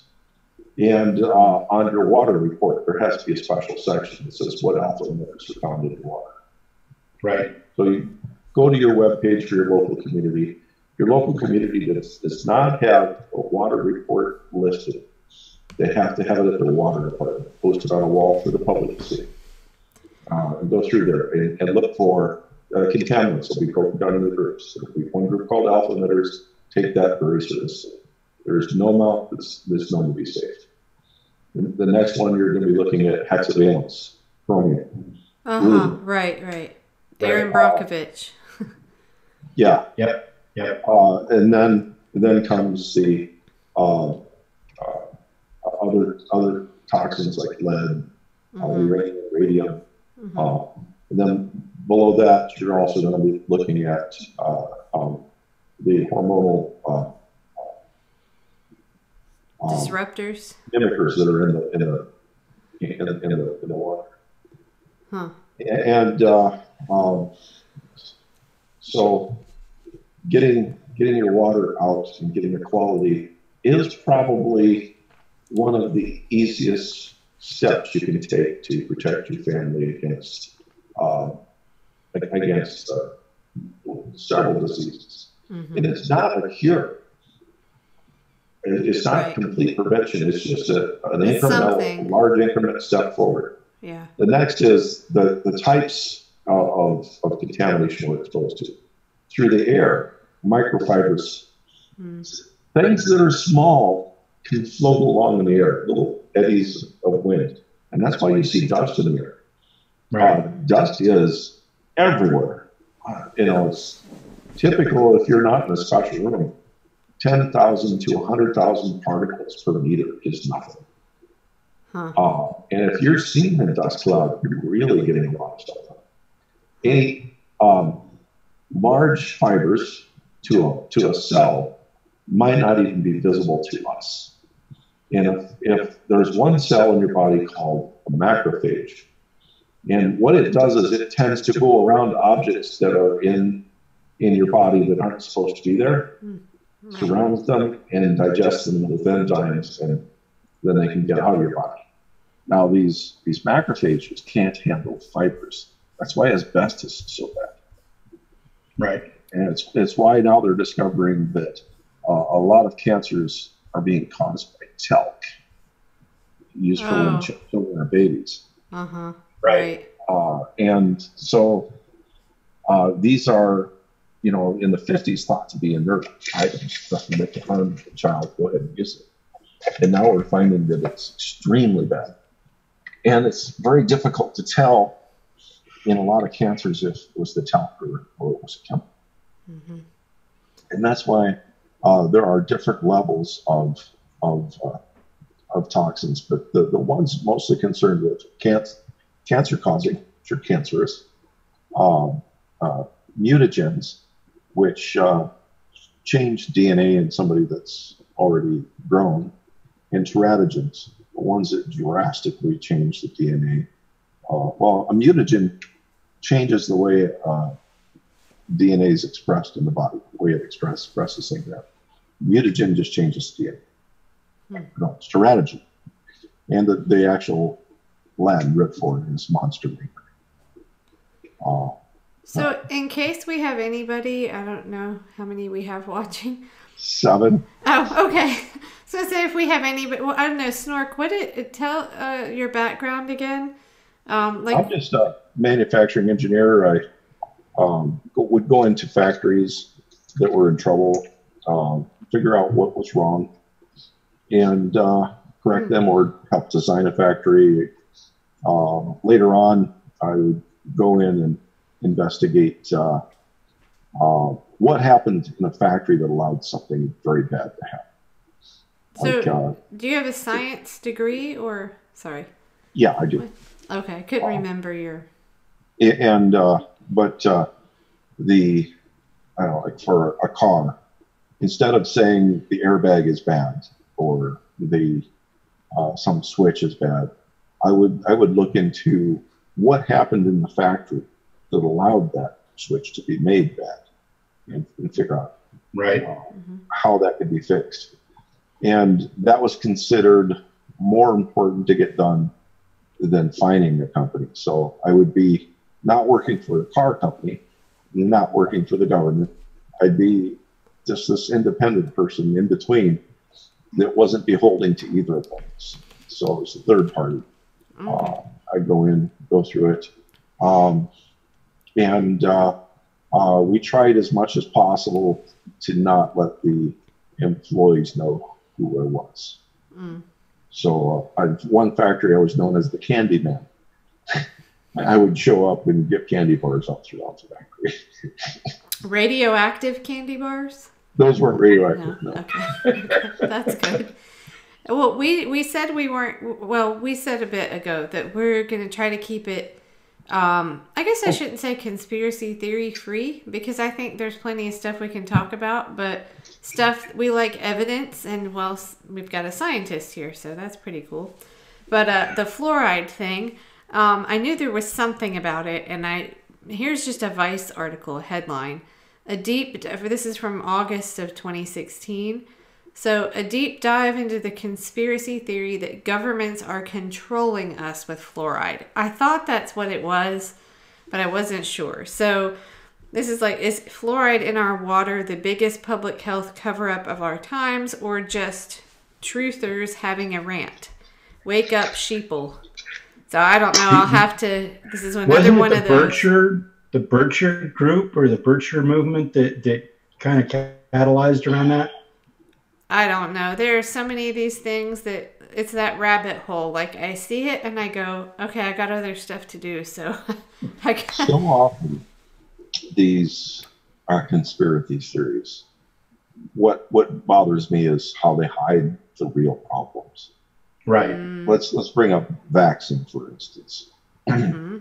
People are worried about the certain amount of mercury. Yep. The aerosol. As a preventative for bad things to happen to the, trying to be as non-technical as possible, bad things to happen to a bottle that has several thousand doses, or at least several hundred doses of the, and the people are, upset. So a lot of them that are extremely upset are the ones that have children with autism. And they're saying, what I noticed was right at the time they took the shot, this is when the child started having the symptoms of autism. And they'll focus on that, harp on that, becomes their entire life focus to get back the vaccines. And they will ignore the source of mercury in the room that is 1,000, 10,000, 50,000 times stronger than the dose that they got. And, in Germany,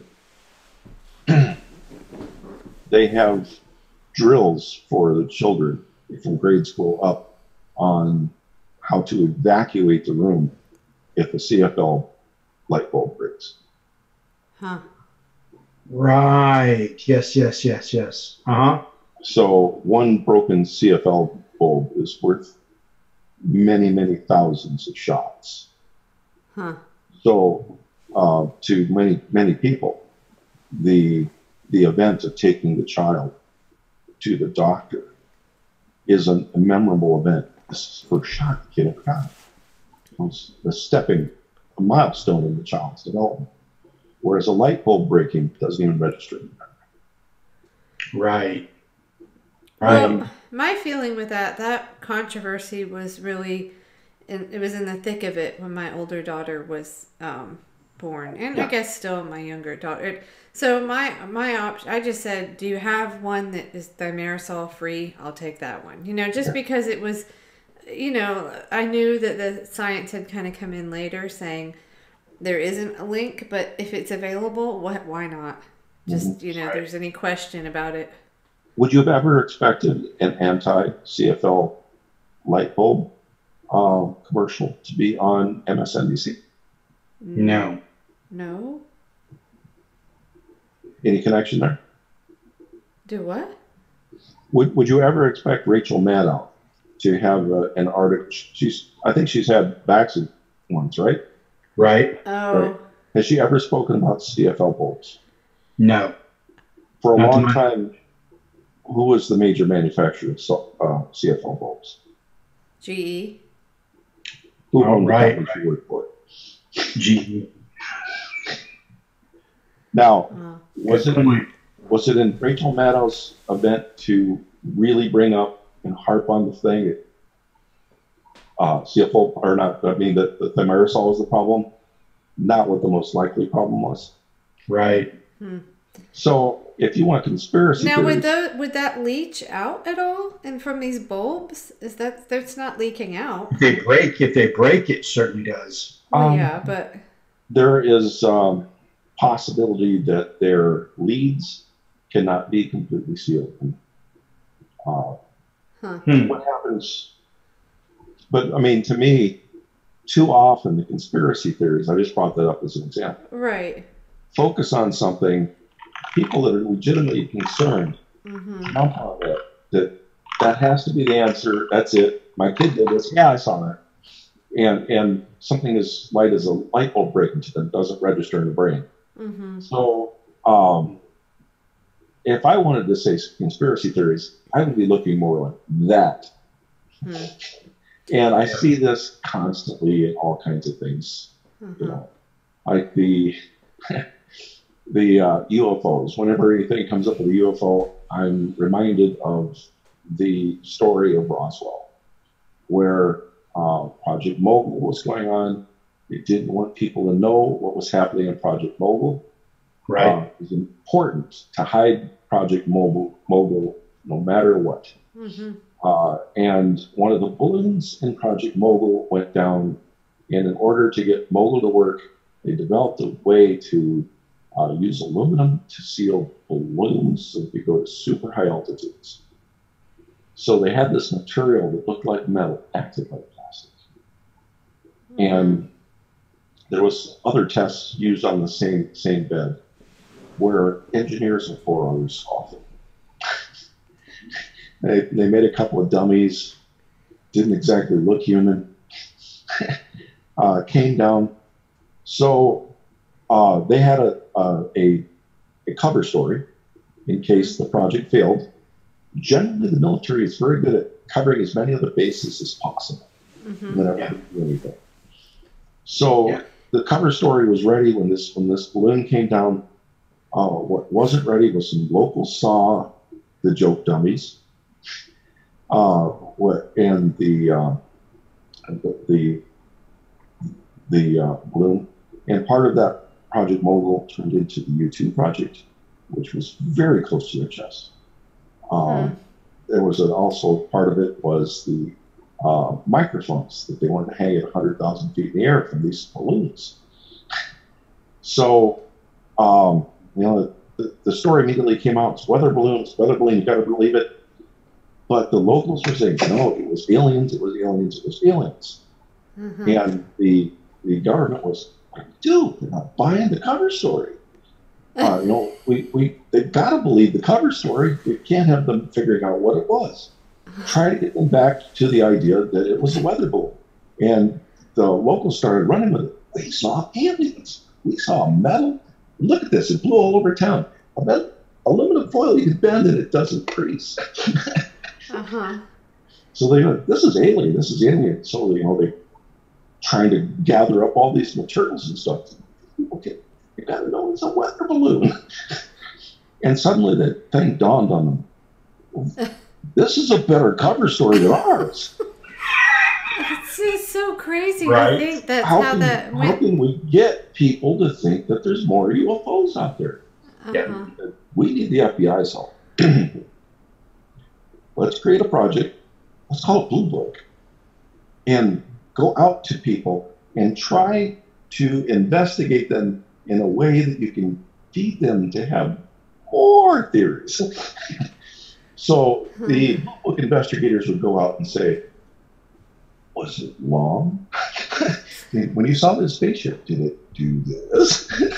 And they kept guiding them to it. And so later on, when the A-12 started up after, you know, they needed faster, higher jets to do reconnaissance, they used a fuel that could work at the high speeds and go high in the air. And they had to go through this area of the atmosphere, and just was perfect where they wouldn't leave a contrail, but they could go fast and still be high enough to get the pictures and everything they needed. And it meant they had to use a fuel that burned green. So instead of seeing yellow and blue shooting out the back, you'd see green. So in order for these pilots to prove that they were good enough, they ordered them to, between Hawaii and Okinawa, Hawaii and Guam, I guess two. They ordered them to make a pilot call them in as UFO before they could get their badge, and the badge said Habu. So can't someone go look this information up? This is up. It was originally broken by Popular Science was the first one that interviewed anybody. And the first two pilots were like, God, can we really talk about this? This was right when it was declassified. They're like, can we really talk about this? And they were only able to get two pilots to talk about it. Do you know when that was? Yeah, that would have been, maybe 1991. But interesting. The SR-71, the plane that came out was called the A-12. Yeah, A-12. The very front of it looks like a flying saucer. Interesting. You're looking at it, right? And imagine when the A-12 came out, airliners were still using prop engines, right? So top speed on an aircraft, we were still fighting to just be in the low Machs. Right. So suddenly you have an aircraft, and they were instructed to pull up in a way where they could get the attention. Windows on the side of the airplane, you basically can see out. The pilot can kind of see up a little bit and a little bit forward. So they were ordered to fly up above what you could be seen from the side window.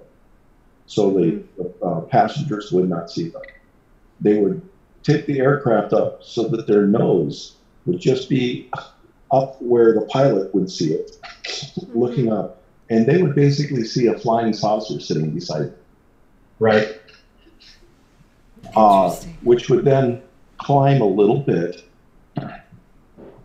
Now, at this time, it wasn't normal for a jet to be able to accelerate straight up at incredibly high speeds. And so they would kick in the engine.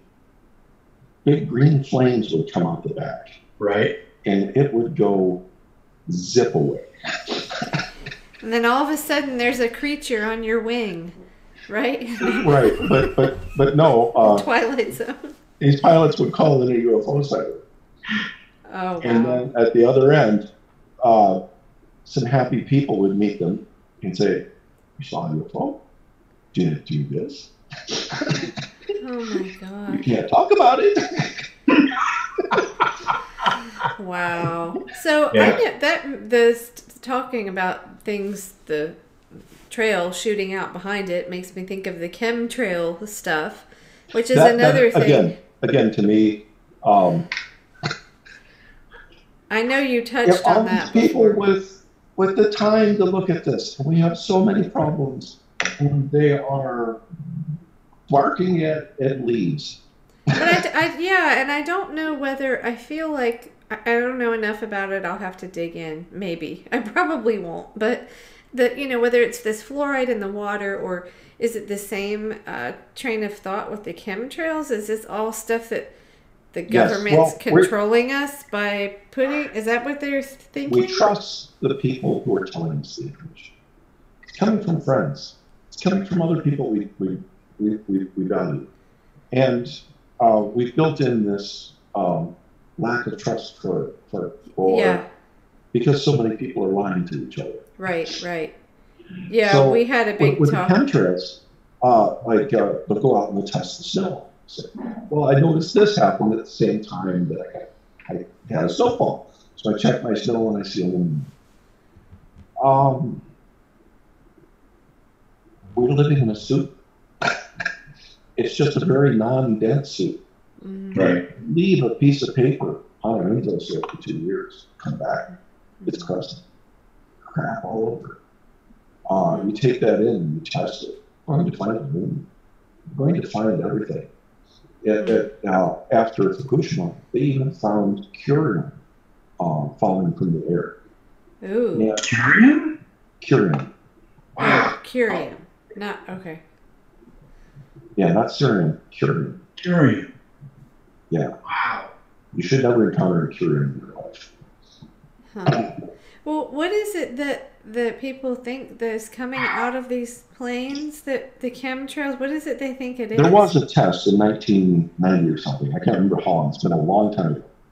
Where we shot a rocket up to the air with a diamarker so we could study upper winds. Well, at least that's the story. And this was frequently done. So there have been instances where we have shot markers in there. But the dosage that you would receive from these tests is almost nothing compared to just the ambient from nothing is pure around us. The air isn't pure. The water isn't pure. But I don't get what they think that it's doing. What is it I they think the government is trying to control their lives. And there have been instances, such as in St. Louis, Minneapolis, where they wanted to know how radioactive fallout would affect the population. Oh, great. So they did go out, and this is something hard to look up, this information. It's been such a long time, I don't know where it's reading about it. But they mimicked mosquito fogging, and they sprayed in a couple of communities, maybe 6 communities, radioactive waste to see what it would go. Using neighborhoods that had a large amount of Medicaid so that they could be sure that they got in to see doctors and track it. How kind of them. Yeah.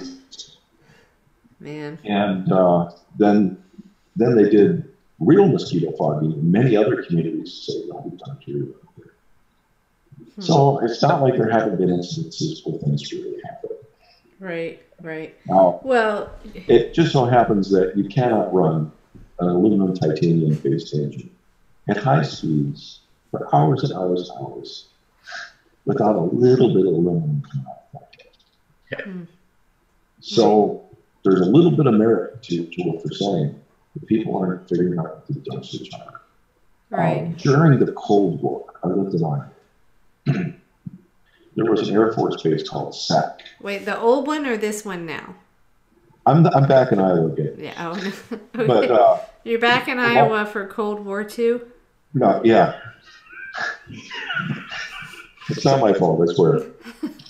But there was this air base here called SAC. Well, it was actually in Nebraska. When they took off, they had to fly around. After they took off, they would refuel in the air. And they would keep in the air for a long time. And there was a refueling base in Missouri and around here. So over Iowa, they're just constantly refueling above our house. Our sky was always full of contrails. Because in cargo planes and aircraft, airlines, always fly in the area where they make the most contrails. And if you watch a movie from World War II, look at one of aircraft called a B-17. Flew between 25 to 38,000 feet. About where our airplanes like to fly. And you had huge contrails behind it. They didn't have jet engines. It was, twirling up the air. Right. So what they did have was they had exhaust. And that exhaust had particles. And that particle wouldn't bounce anything. And water glooms onto the particle. Right. So the water won't bounce. And that's why you have a contrail.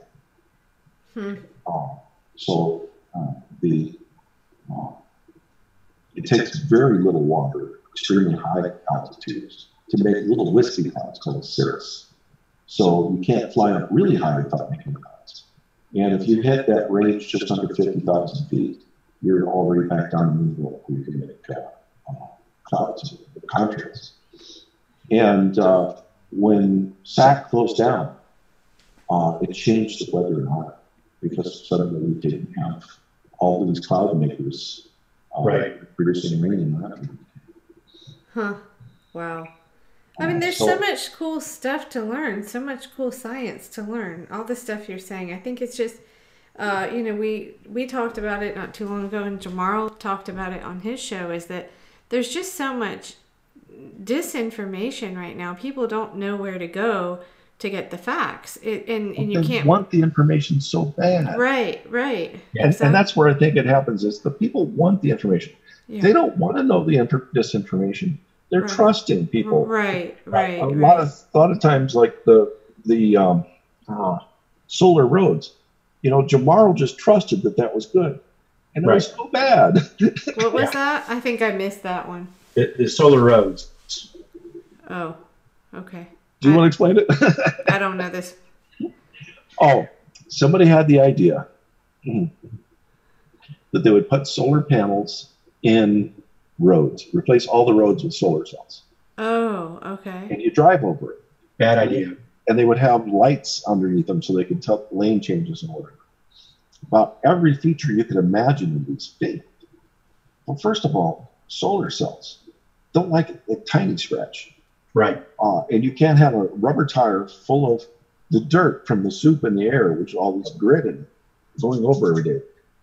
China was so impressed by our solar roads that they wanted to get them done before ours. Their solar road lasted 7 days. Oh, okay. They had a second one they built where they built this bike path between the two roads, and they built a cover over the bike path where people could ride on it. That one's still going, and that one means that they could ride their bikes in any kind of weather, and it was 1,000th the cost of making the road solar. Right. So you ended up making the road where you didn't have to worry about weather anymore. Made power and didn't use up any space, which is wonderful. You got billions of people in there. So, but here in the United States, a little town in Idaho decided we're gonna be the first one to be solarized, and they made a park with these solar road panels to prove how great they were. And of course, their town was picked to be the place where these solar roads are going to be manufactured. And they're supposed to have so much power that they can melt snow off themselves. They found out they have to be shoveled. They've caught on fire. It didn't work. You're supposed to be able to ride down the road, and it's supposed to be able to display lights to tell you when to turn lanes or warn from it. But the angle you see the road at is too shallow for you to see the LEDs that give off the light for any kind of markings. So they have to make it over. Basically, well, their idea was that they would last 50 years. China's proven, and China's did pretty good at making things. China proven that they'll last 7 days. If they had lasted 20 years, they didn't allow for most of the road is under the surface that you go.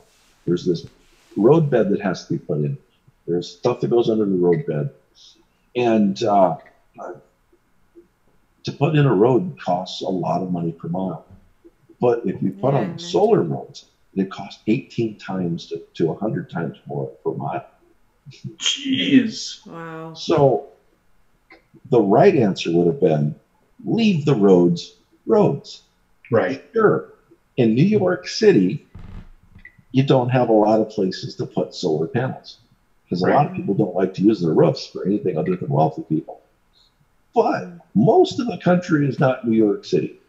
Out here, there's this huge amount of vast empty space beside everything. You could go above the road. In fact, you can go above the road with a very short payback. But beside the road is out here, so there's so much area. We actually pay farmers out here not to farm the first 30 feet into their fields. We ask them to plant the corn, leave it up to catch snow and other things in the winter. So if we put the panels there to catch the snow, that's a win-win. Still get the power going. So, we don't have to do any kind of special structures for it. And we're ready to go.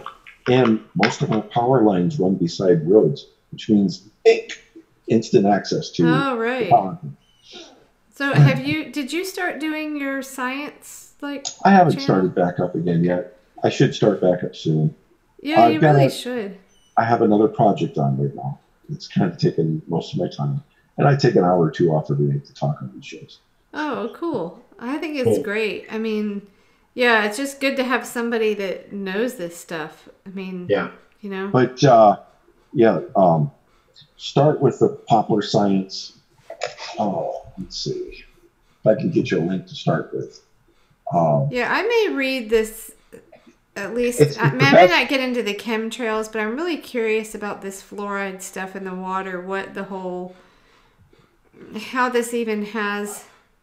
Apparently, there are Reddit threads, that have sort of pushed this. Our body can't tolerate a lot of fluorine. So if you drink a lot of water that's fluorinated, that would be helpful. So if you're drinking a good water, and if you don't know what you're doing, start with just buying nursery water. It's made for children. Is that distilled? It's distilled, and then it has calcium and magnesium added back into it. Oh, okay. Yeah, I don't think you want to drink just distilled. Yeah, it'll leach the minerals from your body. Well, that's not exactly the case. It does leach things from your body, but if you're having a balanced diet, it makes it up pretty fast.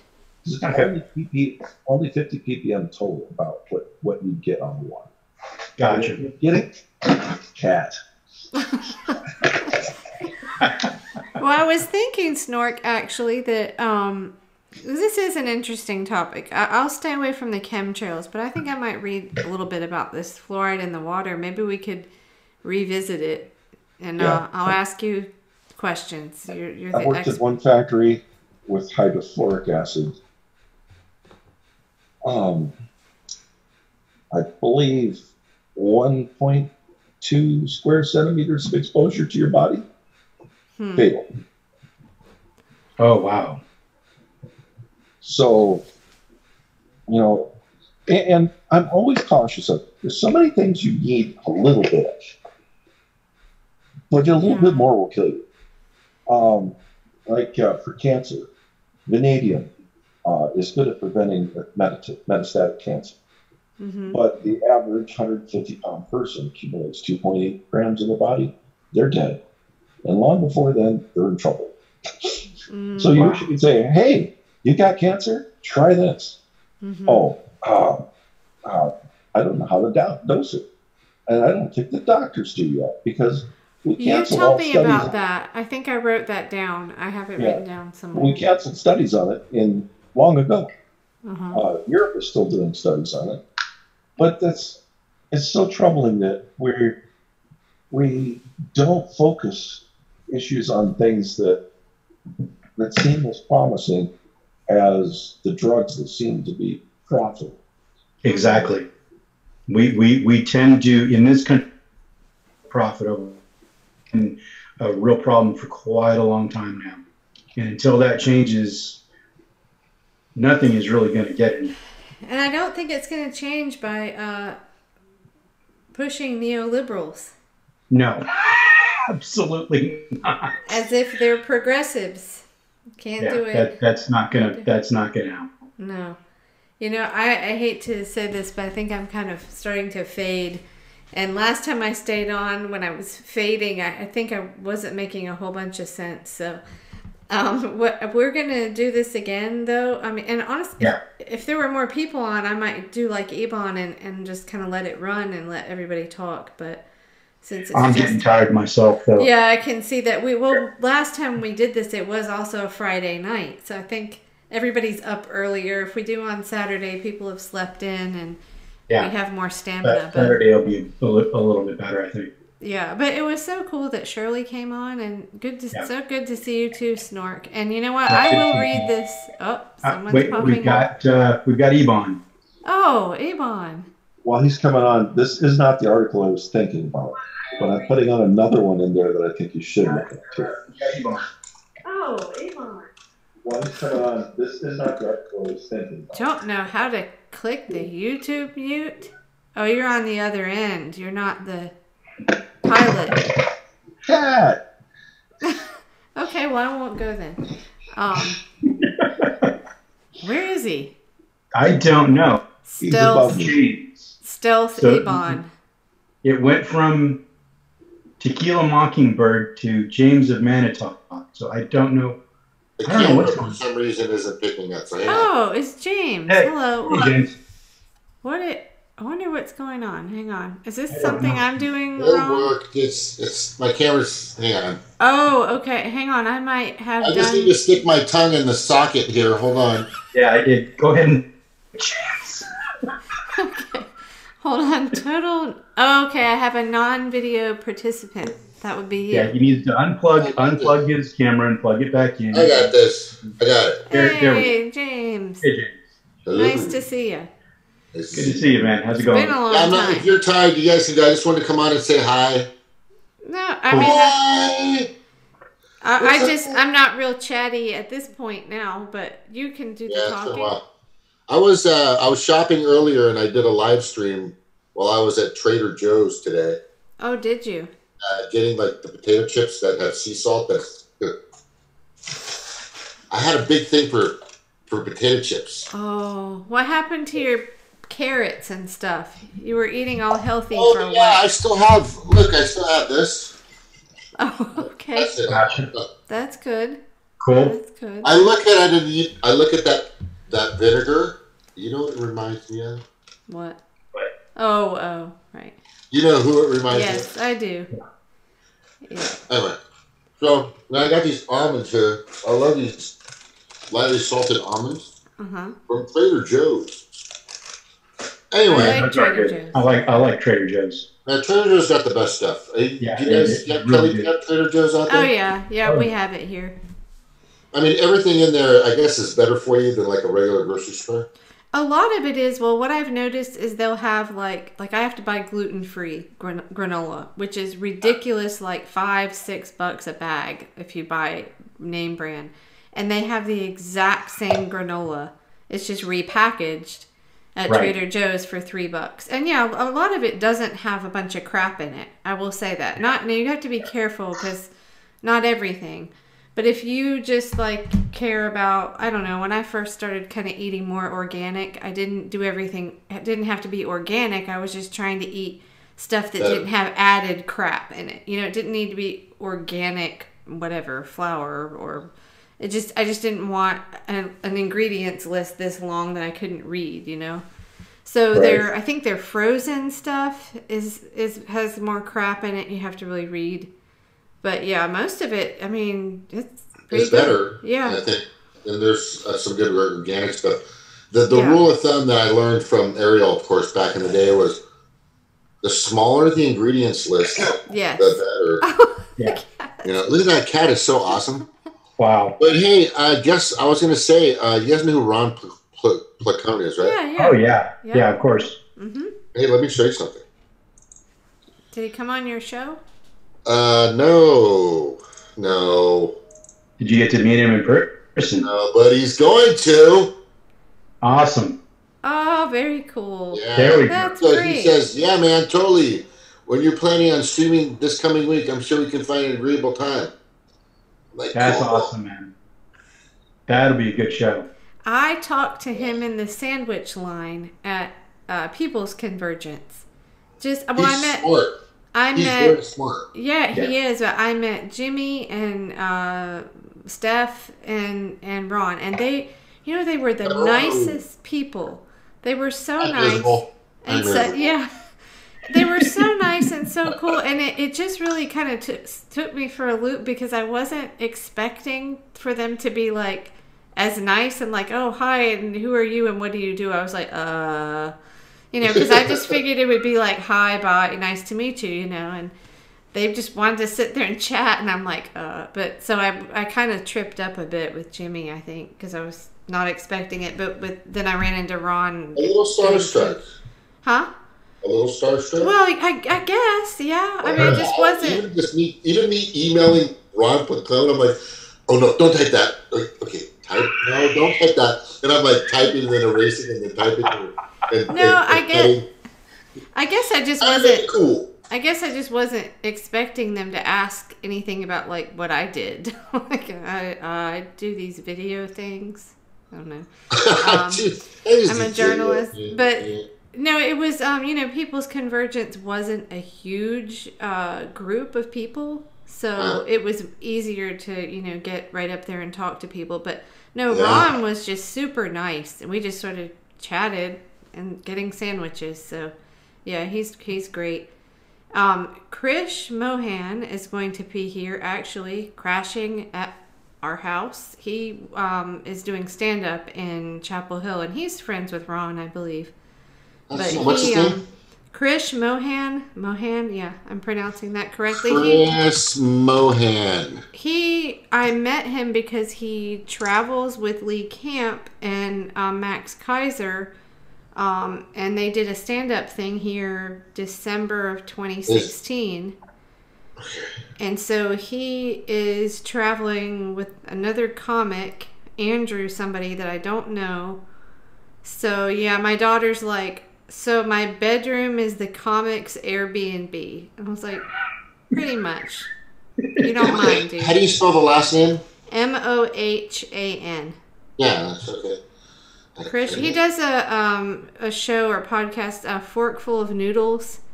So he moved here to Pittsburgh from India when he was like, I want to say 8, maybe? Right. No. No. Krish. It's Krish. Krish. Oh. You probably recognize him. No, put an H. Krish. Krish. Oh, Krish. Like Hare Krishna. There you go. There you go. Krish Mohan. There he is. That's him. Yep. Who is that guy? He's a stand-up comedian. I've seen him a few times. He's pretty funny. Yeah, okay, I'll have to check him out. Yeah, he's a funny guy. He can also be very serious. And he's kind of like philosopher, gets really deep into things like Jamarl does, kind of, But no, he's the one. So what happened was after the stand-up here in Chapel Hill, I walked up and just, I don't know, I guess I'd had a glass of wine. I don't really drink much. So I started sort of bitching about the media. And so I ended up just kind of standing there. You got to remember, this was December of 2016. And I was just kind of ranting about the propaganda and MSNBC. And Krish was standing over here and Lee Camp was here. And I guess it's just because there wasn't a big crowd. There weren't a lot of people hanging around. And so they said, hey, do you want to come over and have a beer at the pub? And I was like, sure, okay. So I went over there and did that while my daughter was staying with her Russian friend. I just like to tell the story that way because it's funny. I hung out with the RT people. With the real Russian person? Yeah. It's just a joke, but I'm just saying, I don't know if I should be on the show associated with you. I know, now. Here we are broadcasting have live. Relations with Russians. It's just, it's just such a totally awful. My God. But that's it. She's my one mom friend, and yeah, actually technically she's Armenian, but her husband's Russian, and she moved to Russia when she was a baby. And then she moved here when she was 20-something, so 20 years ago. But it's just funny because I'm hanging out with this person that's on RT while my kid's at my Russian friend's house. Yeah. Yeah, we're going to be labeled pretty soon as, the biggest thing about RT that really drives me crazy. Yeah. Is that they're doing everything that we should be doing, and they're fucking from Russia. That's what that is. Yeah. Well, we don't have any mainstream or closest with the amount of funding that's needed that can come out and just fucking give it to us. Right. Like RT does. Right. RT just gives it to us. Right. Yeah. No, they give it to themselves. As far as the information and the sourcing and the references and the links and all the information, we don't have the fucking balls to do it. That's how testicle we are. Yeah. How many times have you guys had to say to someone, RT, Larry King is over there, Ed Schultz? Yeah. Although, I haven't seen much of Ed lately because I haven't really been watching RT itself, just clips. And he used to do this Facebook Live that would always pop up on YouTube. Does anybody watch that with him? Has he not been doing that? Maybe he hasn't been doing it lately, but I love Ed Schultz. And so, most people, once you tell them, Larry King, most people are like, what happened to him? Did he die? Did he drop off the planet?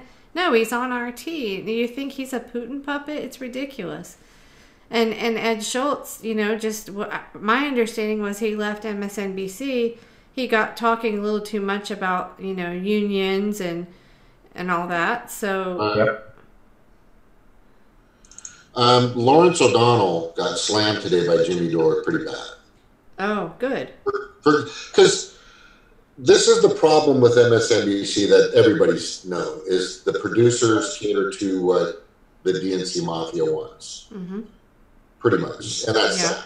So I think Lawrence is, he just wasn't paying attention or something, Jimmy was saying. And he just started fucking gaslighting, just along with all the shit that's happening out there in regards to Russiagate. It's shameful. I mean, it's like a virus at MSNBC. It's like, and why continue? That's the. Why do you want to fuck? That's beautiful. I like it. WikiLeaks cup. That's awesome. I got a t-shirt. Did you guys see the WikiLeaks thing that they did? Did you guys I saw the last 15 minutes of it. I was popping in and out. But where was that? Do what? Susie D. Oh, I'm sorry. I interrupted you. WikiLeaks, okay. I'm sorry. You're talking about Lawrence O'Donnell. Yes, thank you. Lawrence O'Donnell, right. Sorry. Okay, thank you very much. Be next to me more often. So he totally has just gone south, and it's like a virus. All these guys and everybody on MSNBC, they're all jumping on the fucking mad cow wagon, and it's just so bad. And I've been talking also about Randy Rhodes and Stephanie Miller, and they're all there. But you know who's kind of shying away? I'm kind of watching it, and I know you guys can have a little bit of respect for this guy, Tom Harmon. Oh yeah. Yeah, and he's kind of like not sure. He's there, but he's not. Okay. I've had a problem with Tom pretty much since he kind of threw Bernie under the bus. Yeah. Oh yeah. You know what I'm saying? That was, since then, I've really kind of stopped paying attention to the guy because, I mean, here's a guy who had Bernie on practically every damn week. And you're going to throw this guy under the bus for Hillary? That didn't make any damn sense. It was. It's like somebody paid him to do it. It was disgusting. Because he was totally with him. Yeah, he was with him, and all of a sudden he fucking tossed him under the bus. All of a sudden everybody kind of did. It's like, hey. Yeah, but you wouldn't expect somebody like Tom who had Bernie on practically every week. Brunch with Bernie was brought in tons of people to watch his show, and then he throws the guy under the bus. I mean, that was fucked up. That was an oddity to be. Damn, that pissed me off. When I got back from Unrigged the System, which was not really doing that entirely, but the best part was this woman this lecture that I saw, and it was cityethics.org. Carla, I can't remember her last name now. Anyway, she basically, the whole thing was about corruption and about how people come in. She did like some city government office where basically she was brought in as an ethics commissioner, I think was her title. But she's like, I wondered, are there just good and bad people, and someone comes in here and they've got the right, motives and motivations, but the system is corrupted. And so it's like someone might think, oh, I'm going to come in here and I'm not going to be bribed and I'm not going to do this and that. And then they do. And it's like, I think that's part of the problem it's that, whether it's media or banking or whatever it is, you might go in with good intentions, but the system is just that way. And so even right now, and I came in and commented on the stream earlier, the CCD, because I recognized, I won't get into that, but specifics. But I see a lot of... Specifics, Bob. Specifics. Yeah, so I think we have a problem I mean, I've had my feet in a lot of places in indie media and activist groups and all this for like 2 years now. And I see a whole lot of maneuvering and people doing the wrong things. And you know, really, does anybody think it's going to be any different? Do you think little Robbie Mook and little Neera Tanden didn't start out like with maybe some good intentions? I'm just saying, all you have to do is go and watch Rachel Maddow on Air America. Air America. Holy cow. All of us. I used to watch her. I know, but I'm just saying, like, there are people that are in this for the wrong reasons, I guess, and people that are in it, you know, and there's so many spats going on everywhere. It's everywhere. Ridiculous. But I don't know. I'm just saying that we all are outside of it, so it's easy to say, well, we got in there, we'd do the right thing.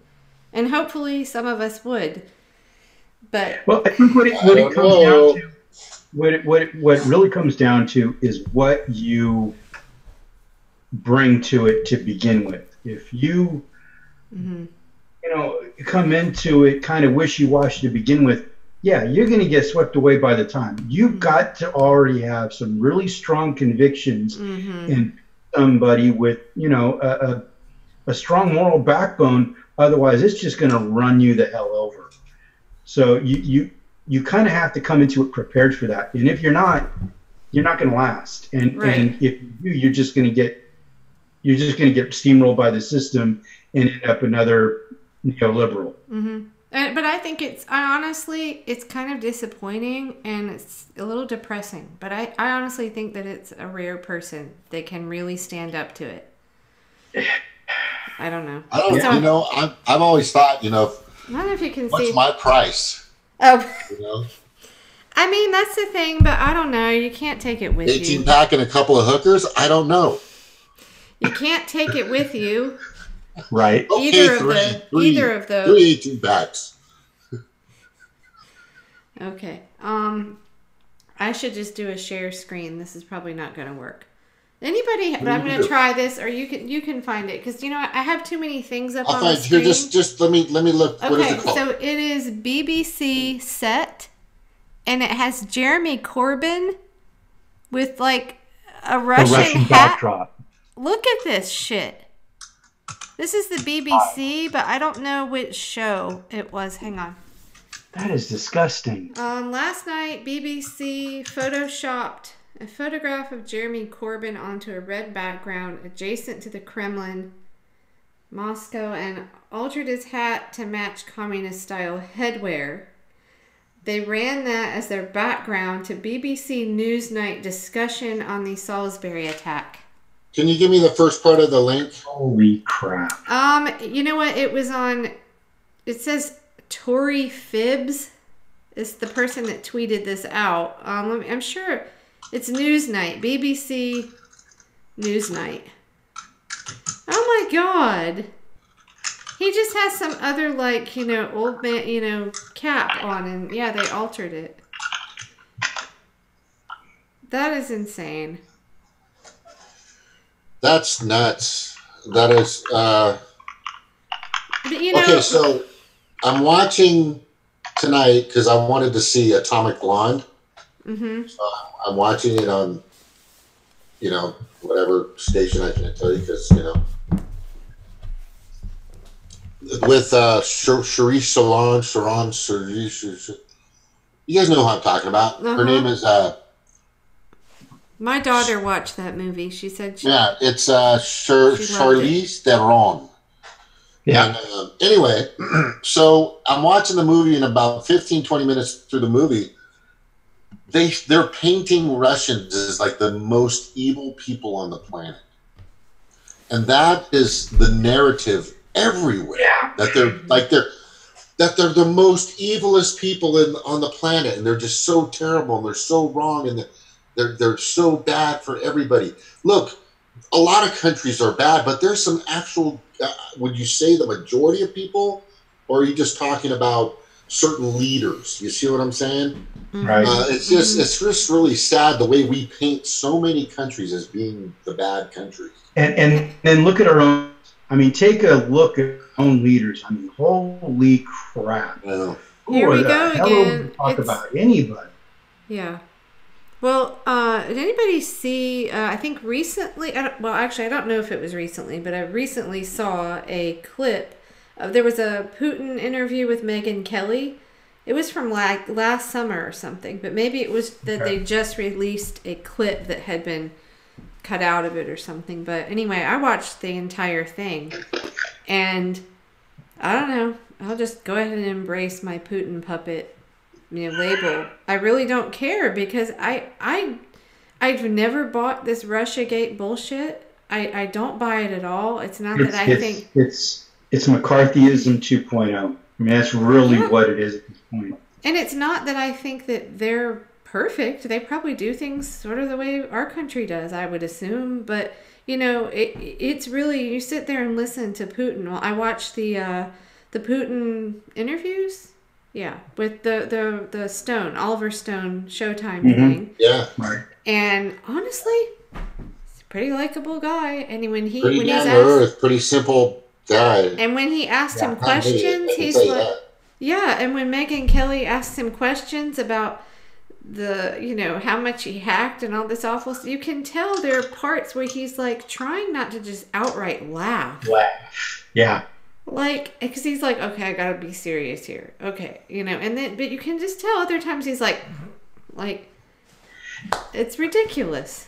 I have this argument with my parents. They still, they watch too much of Rachel Maddow, to be honest, but they still think there's something to this. And the question that always stumps them, I'm like, okay, then why didn't the DNC just turn over their server? Yeah. Why wouldn't the DNC just turn over their server? Of course. Oh, you missed it, James. Did you hear that I filed 3 FOIA requests? 3 what? Freedom of Information Act requests.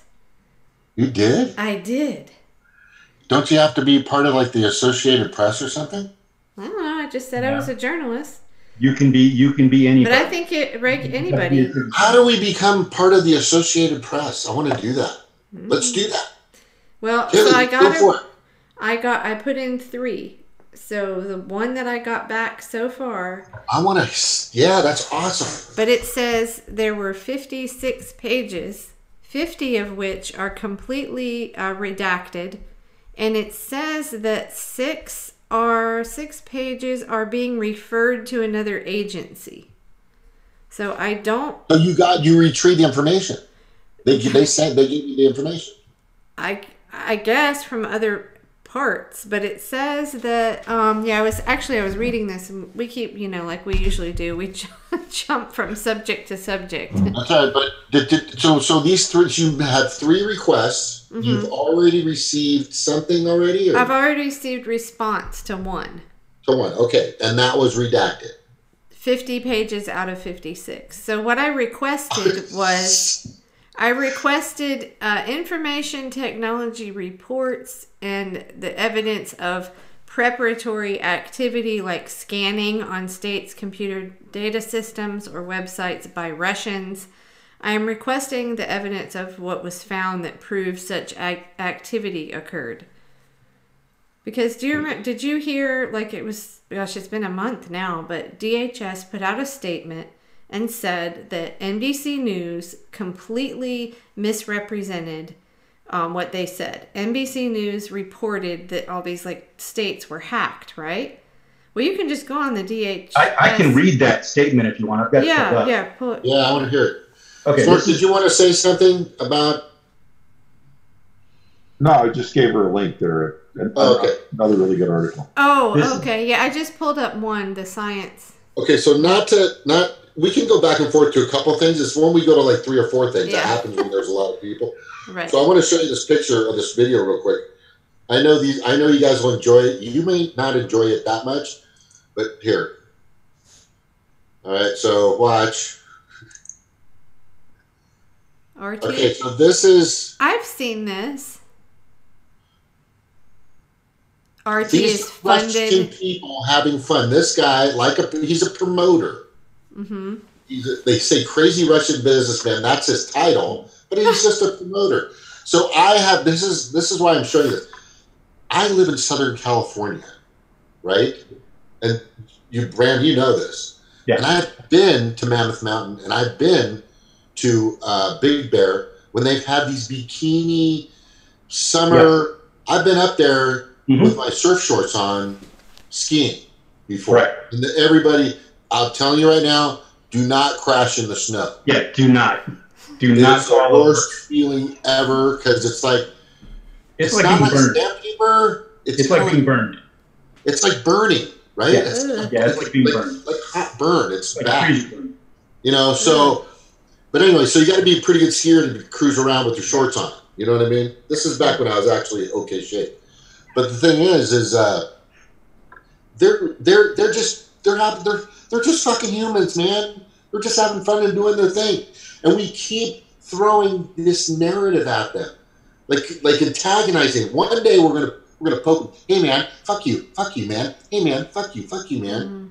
You know, and then one day they're just gonna go whack. You know, I think they're above that.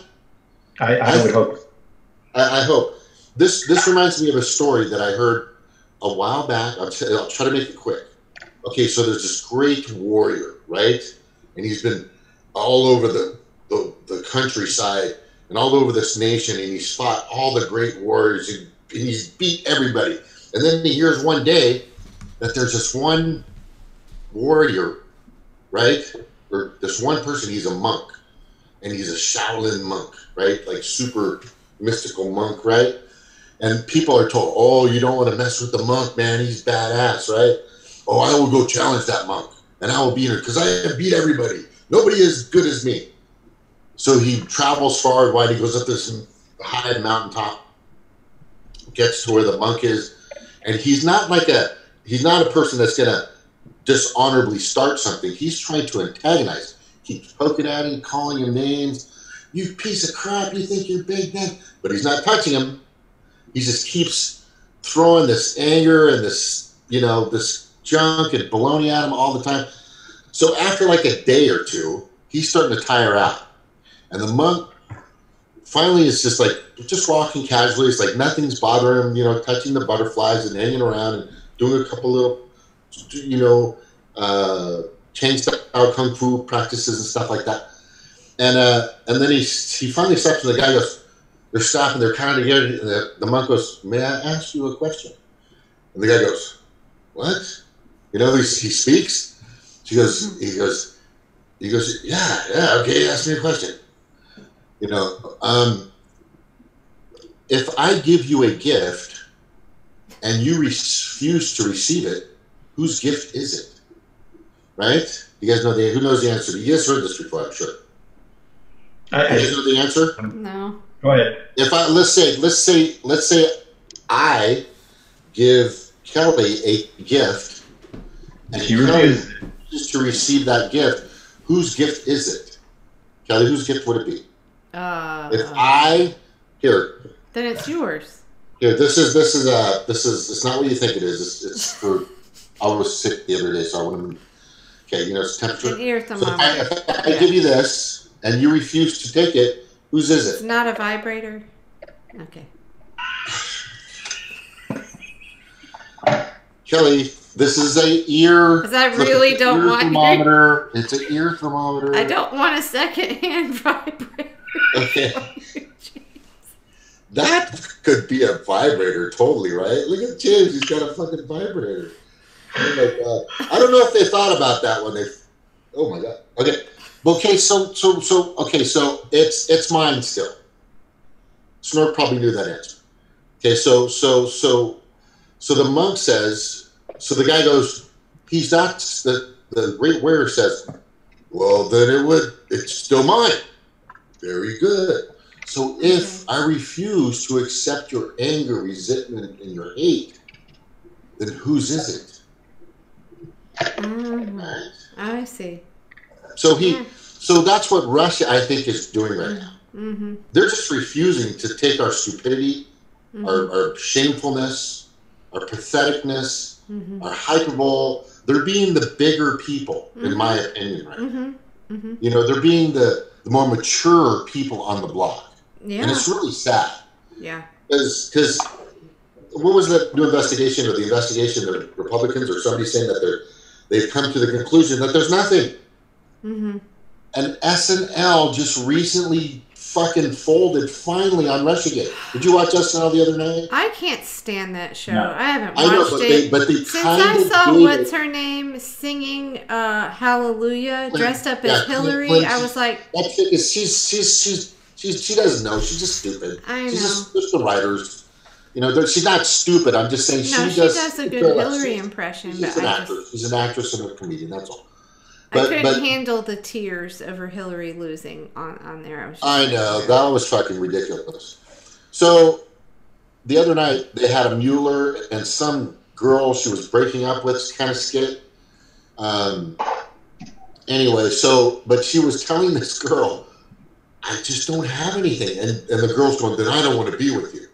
Telling Mueller, I just don't have anything on Russia anymore. I just don't have it. That's what they're saying in the skit. It's almost like, because they've been pushing Russia, they've been pushing Trump to India forever and ever and ever, and this is the first time they've ever kind of backed away from this. So what are they going to do with that then? I mean... No, the thing is we have to push, as soon as they back away, we got to go into them and say, no, you're not getting away from this. Yeah. They're going to try to fucking, no, it's okay, we don't need to deal with it anymore. We can't let them go. Move on. Let's talk about let's talk about Stormy or whatever her fucking name is. You know, they try to get something else going. Let's talk about the new thing. Here's the new thing that's coming up right now.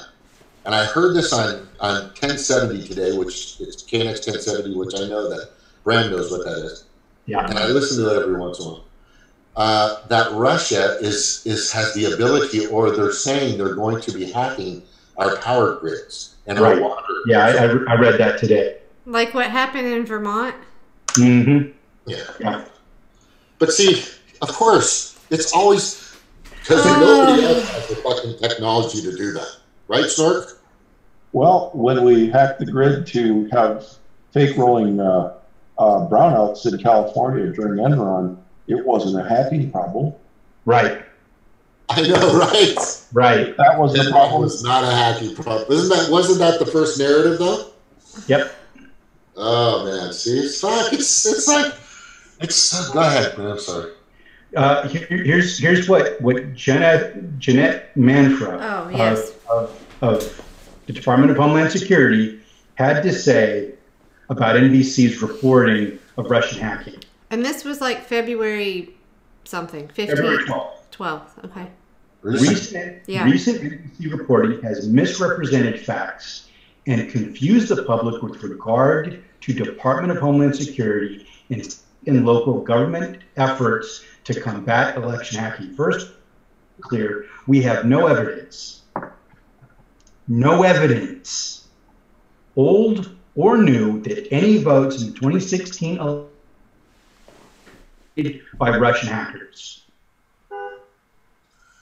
Okay? No evidence. Nothing. NBC News continues to falsely report my recent comments on attempted election hacking, which clearly mirror my testimony before the Senate Intelligence Committee last summer as some kind of breaking news, incorrectly claiming a shift in the administration's position on cyber threats. As I said 8 months ago, a number of states were the target of Russian government cyber actors seeking vulnerabilities and access to election. He says all this without a shred of evidence. So when we were talking about this a week or whatever, 2 ago, and Garden came in. Please. Sorry. Yeah, I'll drop the link to that. Garden came on and reminded us, I remembered it as soon as he started talking about it, but Georgia, the state of Georgia, do you guys remember that during the election or during the year leading up to the election, they came out, the state of Georgia, Brian Kemp's office, and said DHS was trying to get into our system. Yep. So what's really going on there? And I have here's something I have a theory on. Everybody remembers who Reality Winner is? Yeah. No. Okay. Okay, I'll tell you the basics that I know off the top of my head. So this is another thing I've got like 20 tabs open on my computer here. So Reality Winner was the girl that worked for, I don't remember which agency, but she leaked these papers to The Intercept. And the way it was reported in the news was that she was anti-Trump and that she leaked these papers to The Intercept, which I have up here somewhere. I just have to find out of 20 tabs. And the way it was presented was like she showed that Russia did hack. I forget how they worded it, but it was like she was showing the evidence of how Russia hacked into all these systems, right? And now she has been in jail for like 8 months. Can't get bail.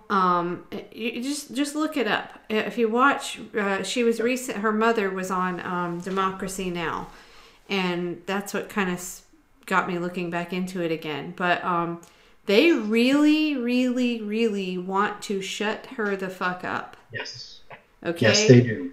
They want to make an example out of her. And I started thinking about this more, and I'm like, I think this has something to do with what you just read about DHS and about what did she actually leak.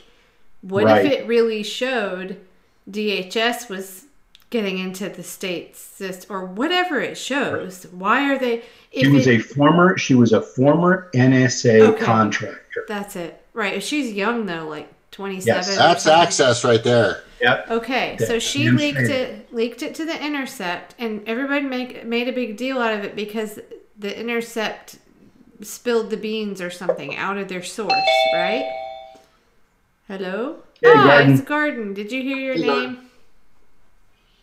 Hey, you guys. Go on. I need to fix something. Sorry. Okay, cool. Did you hear it? You must have heard your name. Did you put the link in there that somebody... Is there a link? There's a link. And I sent Garden a message on Twitter also. Okay. So I called... Yes, I just saw it. I called Brian Kemp's office.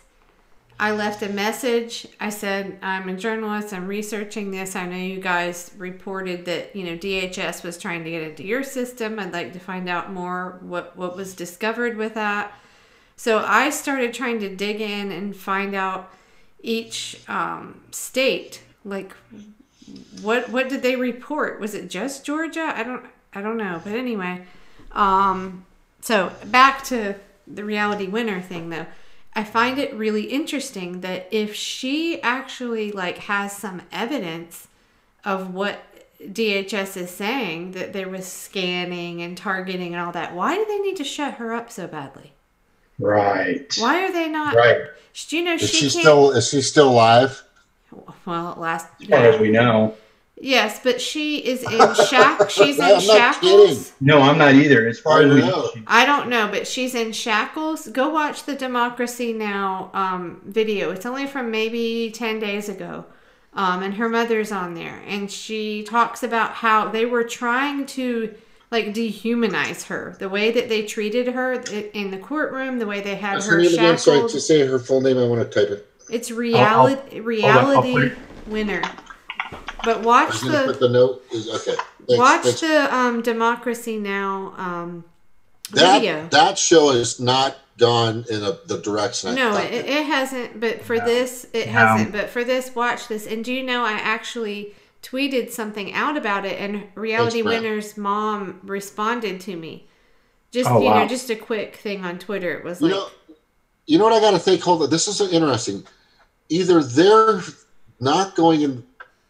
Either all the media outlets that are pretty mainstream or close to it are either not going in the right direction, or we're going in a better direction. You know what I mean? Because I was kind of with them. Hold that thought. I gotta use the restroom. I'll be right back. Look at him. He's doing the pee-pee dance. Does that make sense, Garden? It's kind of like my perception and how I perceive everything now from all the information that I have in this, pea brain of mine. I don't see things as I used to. So is it me, or have they been or I just never noticed that they've been in the wrong direction, or have they recently been going in the wrong direction? Does that make sense? It's both, of course. Your perceptions are changing, and the nature of the media is changing rapidly as well. I mean, when we were growing up, media changed at a much slower pace. Mm-hmm. Now it changes very quickly, and in addition, of course, we grow up and change ourselves. But I think once you pull back that curtain, it's really hard to put it back. I mean, the eye-opener for me was actually, I guess, 3 things. And it was seeing the video Philando Castile shot, which isn't really political, but seeing that.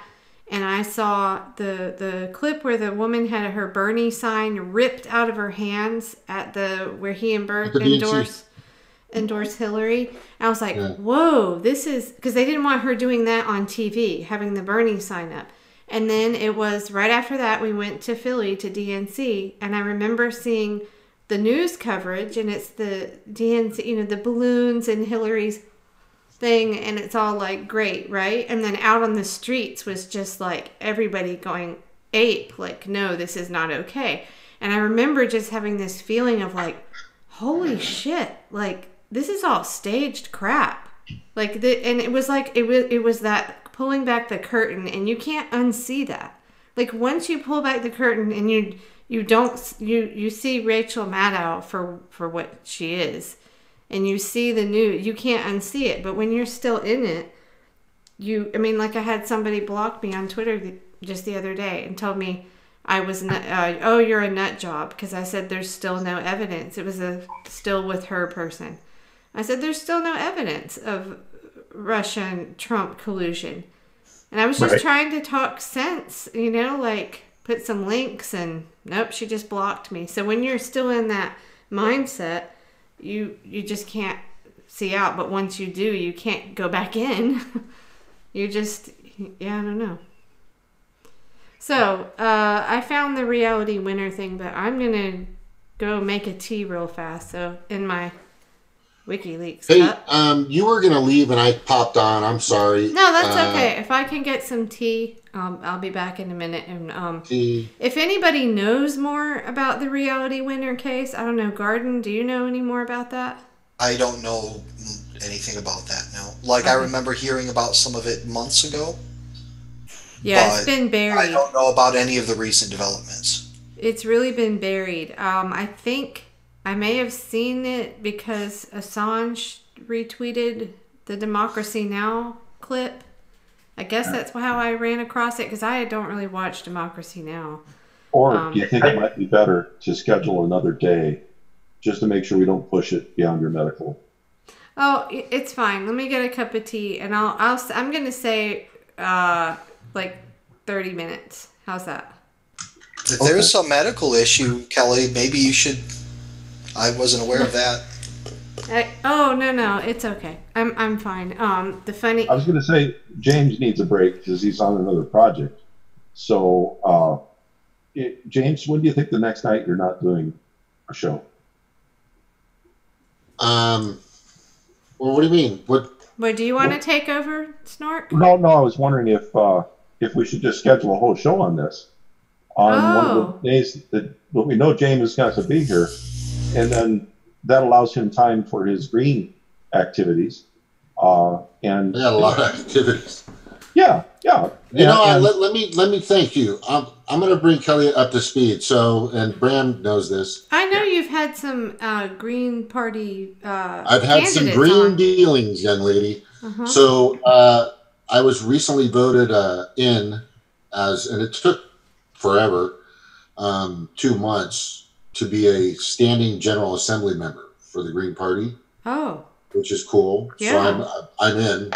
Cool. And then I'm going to be indoctrinated next week or sometime soon to be a media committee member as well. Oh, that's awesome. Wow, very cool. A lot of stuff. And I've already sent, I'm already kind of shaking the boat already. I sent an email out to a bunch of people. I don't know if Bram saw it, but it was in regards to and I'll bring it up, and then I'll just kind of briefly go over it, because it has to do with their pamphlet that they recently just. Well, you do marketing. You've always done marketing stuff, right? I'm a marketing guru. I'm a B2B guy when it comes to marketing, mostly B2B. Business to business, getting businesses together, big and small, doesn't matter. And then let me see. Let me just find this. It's right. Nobody's. Hey, while you're finding that, I realize that this is a good... Garden, you don't know that I have spinal fluid leaks? Well, I didn't know. I knew that you had the issue, but I didn't know what it entails. You know what's funny? I was like, oh, WikiLeaks, which I think is always funny because I actually think that this one person contacted me on Twitter because I had something about leaks, and I think they thought it was something else. It was related to that. I'm really serious. I'm dead serious. Kind of funny. But the funny thing is, picture, this is my spinal column, okay? So when I lie down at night, morning, because I'm a night owl, I'm fine. And your spinal fluid replenishes overnight, and your spinal fluid, you make more overnight. When I stand up, it's an hourglass. And so, see, over time, I always have the first 4 hours I stand up is totally fine. And then I have actually, I could show you a picture of it, but of the actual myelogram. But so, throughout the day, it depends on what my level is. It just slowly leaks out. So the more I'm upright, then it hurts back here. When they first discovered it, I had no fluid in there, 0 pressure, and my brain was sagging down into my skull. But yeah. Well, that's crazy right there. Huh? Oh, that explains it. No, there's no cognitive problem. Okay, just pain. What is she saying? What the hell is she talking about? Well, her brain was on her shoulders, so that's why. It was from a car accident. I was in a car accident when I was 22. Yeah, anyway, it's heavy. I'm sorry.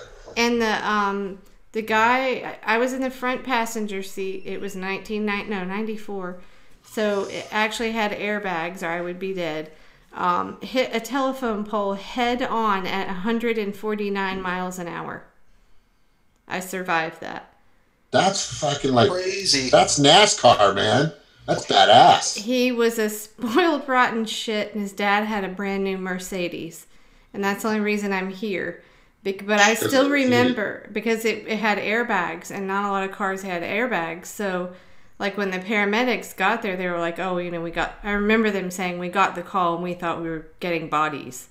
So what happened, the sunroof was open. I remember I had, parts of trees in my hair, and I'm sitting there, and I'm like, something's sticking out of my mouth. And I have this is total shock. I don't even know why I did this, but my front tooth was knocked partly out, and I just went clunk. I knocked it back in myself. I'm not kidding. You were in shock. I did. I was like, why is my tooth out? And I just went clunk. And they said I saved my tooth. The root was fractured, but I saved it because I did that. But I don't even know why I did it. And, that's amazing. Because your body knows. There's parts of your mind that know things. I guess. Like a primal. Your brain will your primal self will automatically kind of save itself. Yeah. So there's no pain. No pain. My nose is falling off. Put it back on, right? So telephone poles are 150 feet apart. We hit the first telephone pole, went off, overcorrected, so I'm in the front passenger seat. I couldn't ride in the front passenger seat of a car for 10 years after that. So it goes off the side of the road, he overcorrects, and we go careening off the other side, airborne. So the mark where we hit the first telephone pole was above my head, and then it flipped, I think it was 3 times, they think, I don't know.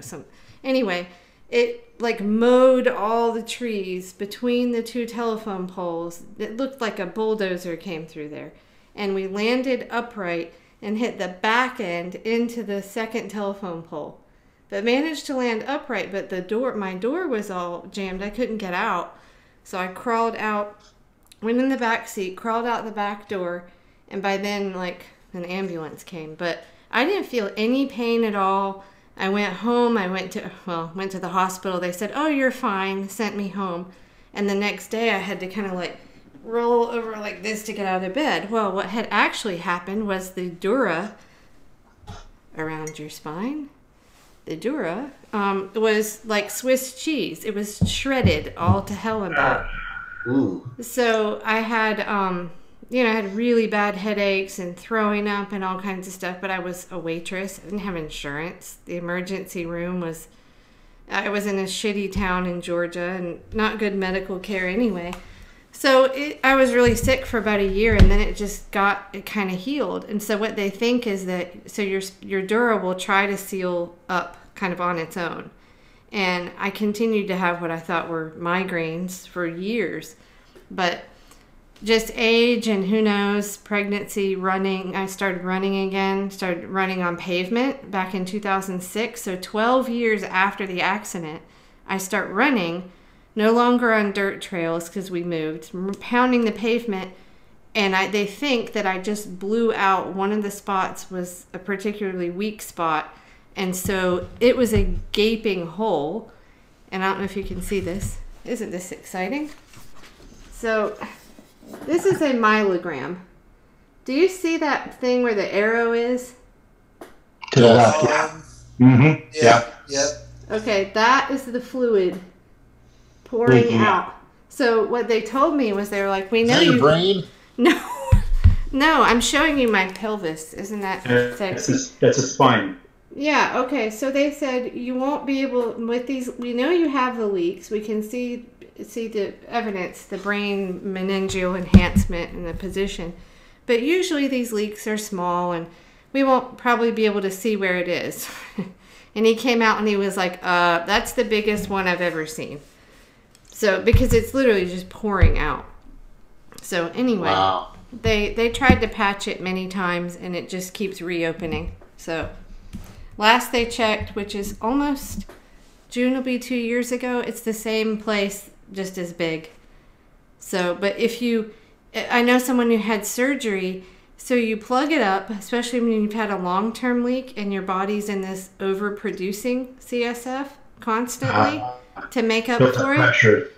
So sky high, which is way worse. High pressure, oh my God. No. And so they started doing Diamox, but anyway, this young girl, she's in her 20s, she has this too, and she's kind of like me, a chronic case. And she had the surgery. She said it was great. I had no headache for 6 weeks, and then bam, came back because all the spots, there was so much pressure built up around that, all the spots around it started leaking. So the odds are like 50-50 with surgery, and I'm like, not good enough. So, I function just fine, but I have to have lots of fluid, so I'll go get tea, and you guys can chat. Go get some tea. I didn't mean to that sounds horrible. You know what? Pretty hardcore. So you don't have any serious. I mean, you have side effects. I have excruciating. Healing? I have episodes of pain that are worse than childbirth. But I can't really tell when they're.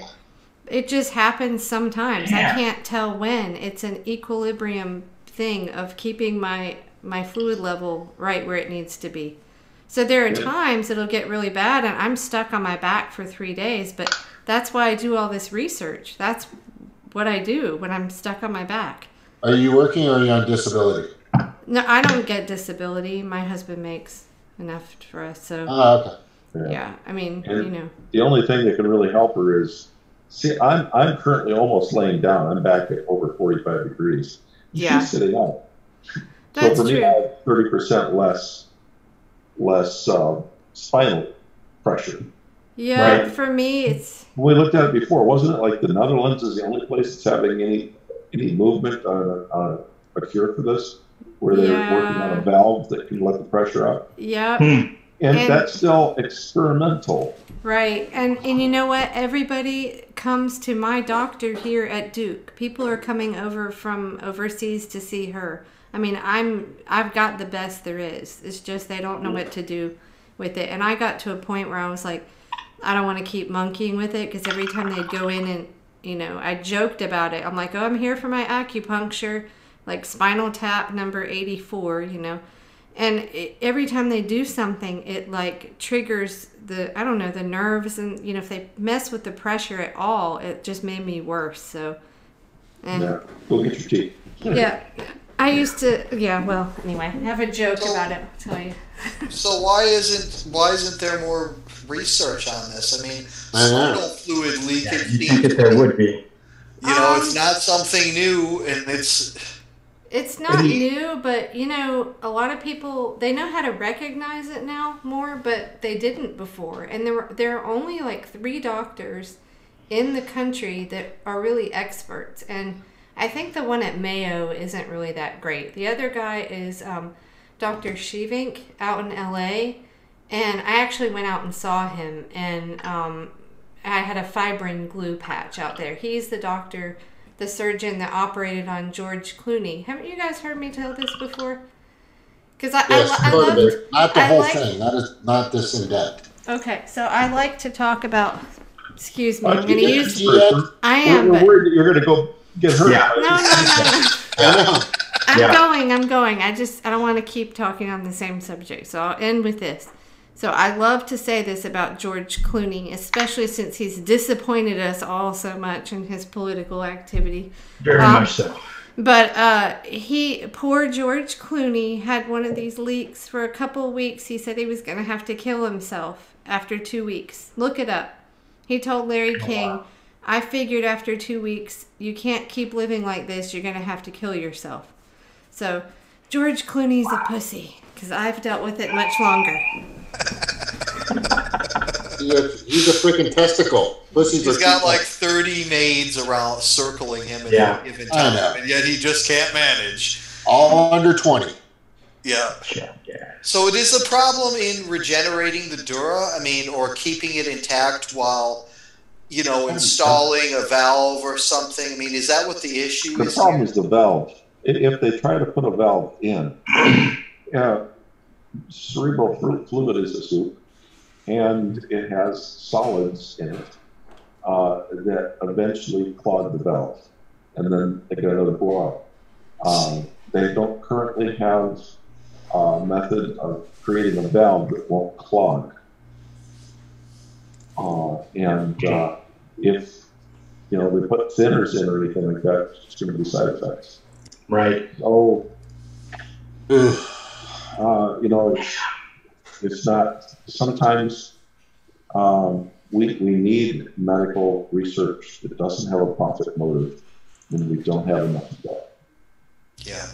And my thought about that is, we pay for med school, and we start as part of the med school, we start having people answer these questions.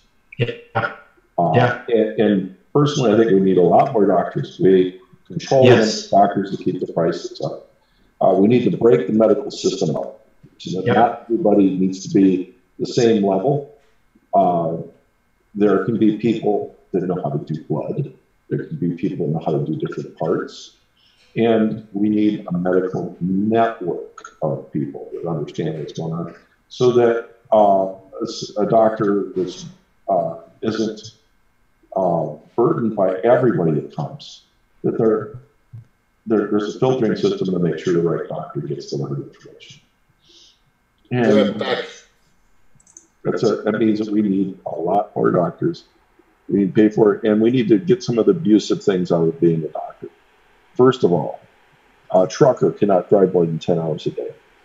That an intern doctor is on the job 36 hours is insane, because they can kill people making mistakes.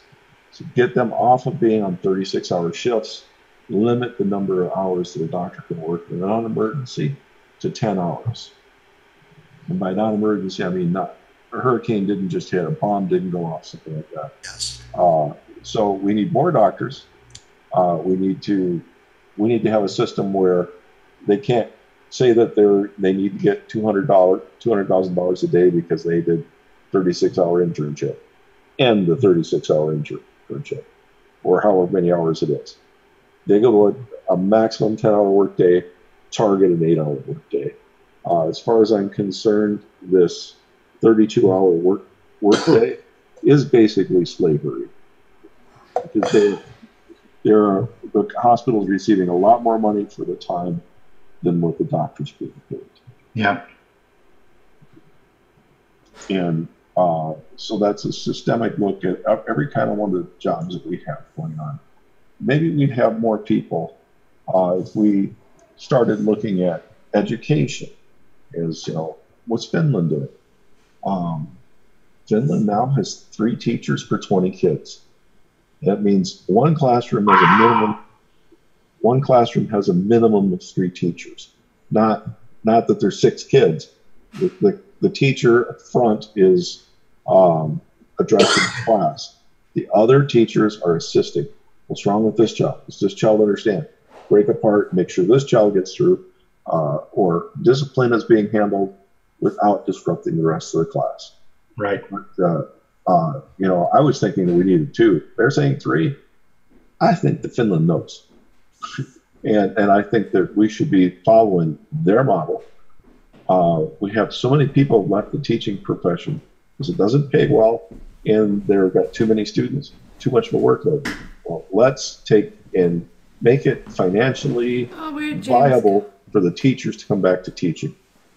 Well, let's not make them have to take combat training. That's the most ridiculous idea in the world. If we need people with guns in there, why can't we use some vets? Oh, we're talking about guns. I can tell you the last part of my story from my car accident. You had a gun? No, I didn't. The driver did. Where did James go? Driving around in his dad's Mercedes with a gun. Yeah. There you are. Okay. Just as a side note, like, if you were driving a modern Mercedes, like, you probably wouldn't have survived. Mercedes has gone away from producing quality vehicles. Oh. It's not what it used to be. Yeah. But anyways, go on. Because it's Ford manufactured. It's like a Ford facility. Oh. Yeah, well, when I went to look at the car a few days later at the wrecker place, I swear, I got out of the car and I walked up and the guy that ran the place comes out and he says to me, this was in Georgia, and he's like, "Did you know the people that were in this car?" And I said, I was in, yeah, no shit. That's what it looked like. It was mangled. It was just the shell, like the middle doors part. And I said, I was in that car. And he's like, honey, you better, thank your lucky stars or whatever, how he said it. But I was like, yeah, so people thought people didn't make it. Anyway, yeah, the crazy fucker that was driving had a gun in the glove box. I had no idea. So it was someone that I dated very briefly and then worked at the same restaurant where I was working. And he just said, hey, come with me to take so-and-so home. And I figured, he's going to bug the crap out of me and come by my apartment. So whatever. And it was really stupid. I should have never gotten in the car, but I didn't know he was that crazy. And so he wrecks the car. And next thing I know, he was able to get out of his side, I guess, or maybe he crawled out the sunroof. I don't know. But the next thing I know is I look over and he's in the woods. I'm not making this up. He's in the woods with a gun, waving it and saying, every motherfucker for himself. No joke. What? And so I didn't, little did I know that would be like a quote I would use throughout the rest of my life. but whenever I see people act, it's just like every motherfucker for himself. But because he left. I'll let you laugh. Well, because he. Wow. Every motherfucker for himself, man. Was he intoxicated? Probably, and that's Oh, the fuck stupid. yeah. This is the thing. I hope so. I hope so. Here was the thing. I think probably, This kind and of I action? had had about 2 or 3 beers myself, so I'm sure my judgment wasn't, I was 22. But he was just the kind of person like that you wouldn't really be able to tell. I mean, he wasn't acting visibly drunk, but he probably would have had enough to get in trouble, right? To blow something in a breathalyzer. So I'm sure that's why he took off. But he took the gun that I didn't even know was there. But so he left the scene of the accident. But his parents were like very wealthy in this town, doctors, and I don't know, he was on house arrest for a few months with an ankle bracelet, and I just stayed away from him. I never really saw him again after that. But he didn't go to jail or anything. He could have killed everybody in the car. We had another guy in the back seat that worked with us, and he had worse, like, back injury or something. But well, there's a lesson for all the guys out there. Like, don't try too hard to impress a girl. This is what you end up smashing your dad's Mercedes. I guess he was just trying to show. Yeah, like go really fast, and I just remember seeing the curve. And you know how if you've ever overcorrected, and that's a pretty common thing with young drivers, you go off a little bit on one side and you just, I remember seeing him do that with the wheel, and I was like, oh shit, there's a telephone pole. Great. So that's my story. And yeah, that's pretty crazy. Yep. I got a quick story. Okay, so we're ripping around through how old was I? About 19, 18, 19, 20? No, I was 20, 21, 20. I was a little younger, 20. My buddies cruising around in this awesome freaking 68 Bug that he just dual port, dual carbs, 20s on each side, just the stinger in the back.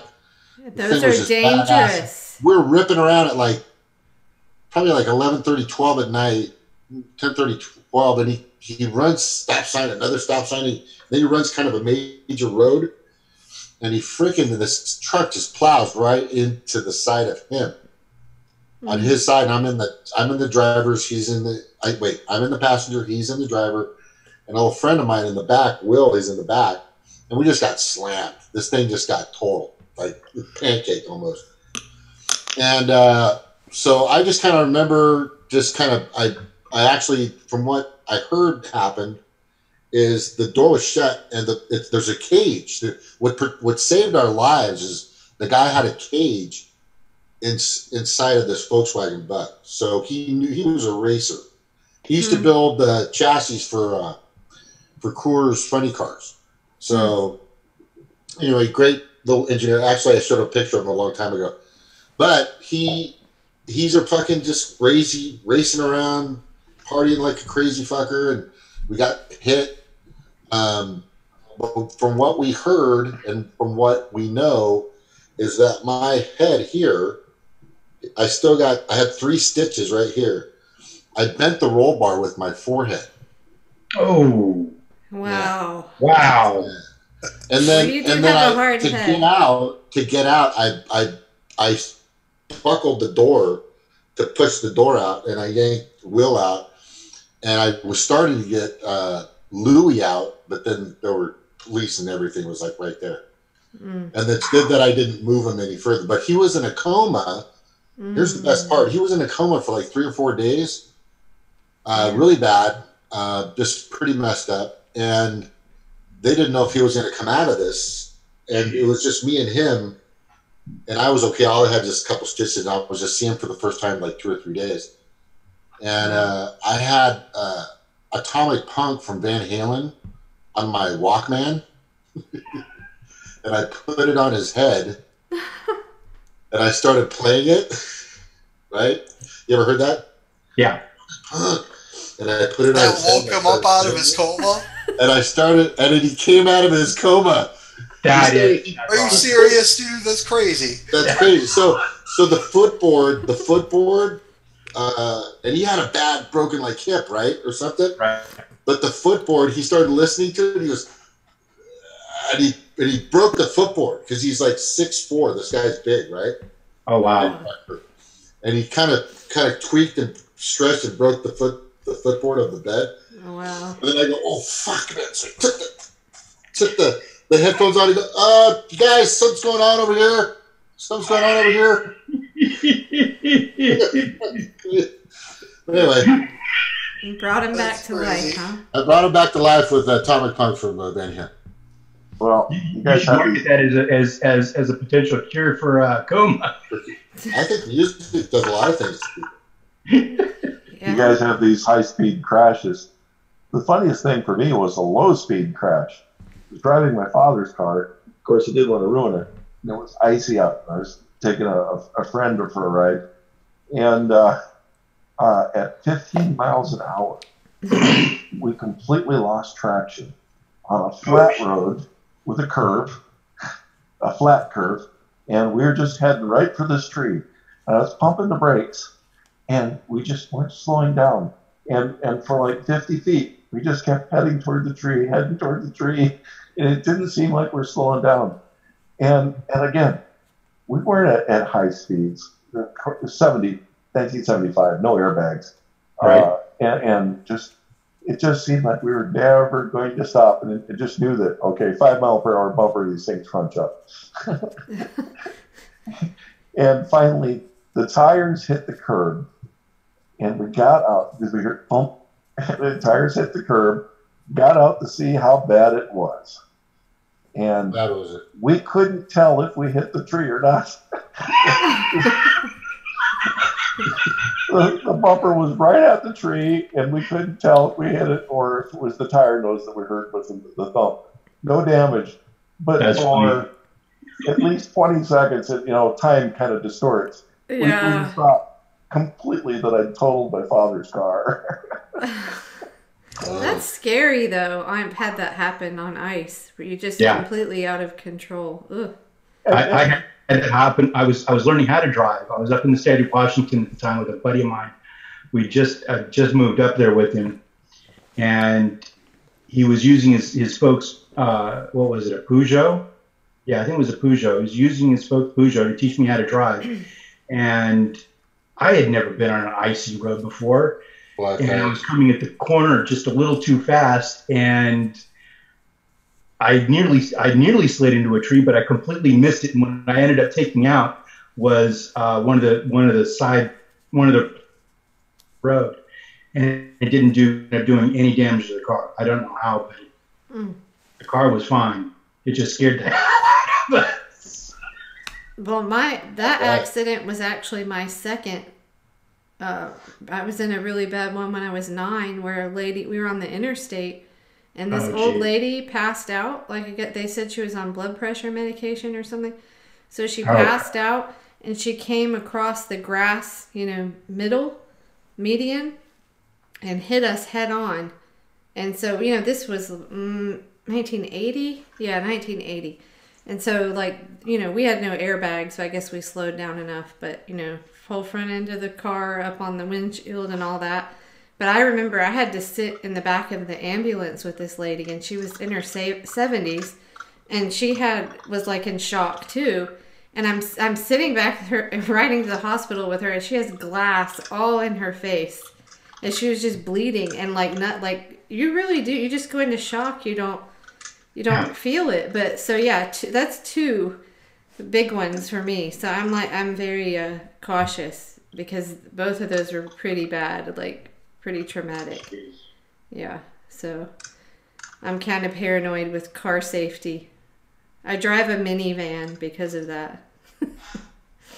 So the craziest ice driving experience I've ever had, I think, was when I was in high school. Yeah, you would have a lot of ice experience up there. Oh yeah, I just had one a few days ago. The craziest one. It's constant up here. I live right on the shore of a giant lake. But the craziest one was I went to go. I took my girlfriend's car. She wanted to go pick up her friend and bring her into town for the weekend.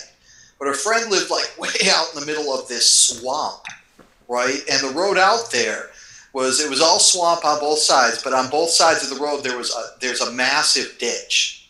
It's about 4 or 5 feet wide, maybe 4 feet deep, right?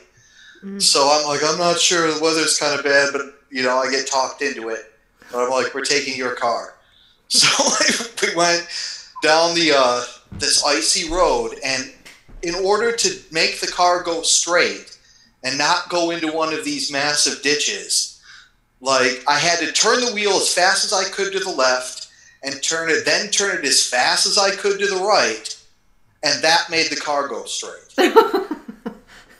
Like I was doing like some kind of like slalom, like with the front tires, and that's what made the car go straight. It was a front wheel drive car too.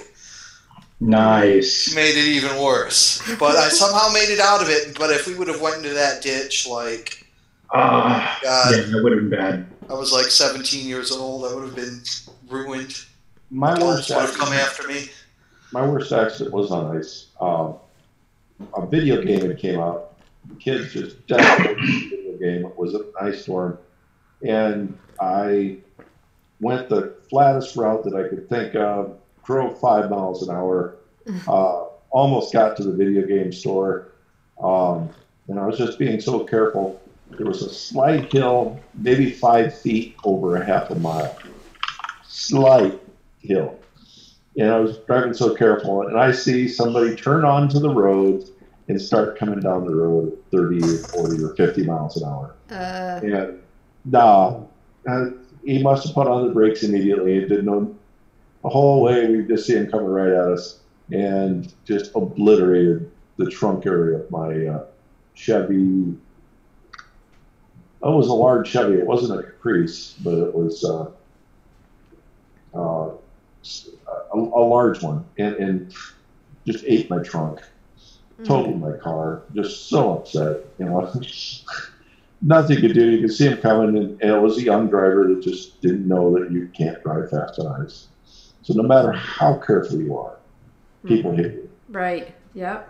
Well, then of course you've got the Mackinac Bridge up here, which gets closed down once in a while because of either falling ice from the towers or because of the wind. It's a 5-mile long bridge, and I've been on that sucker like right when they're closing it down.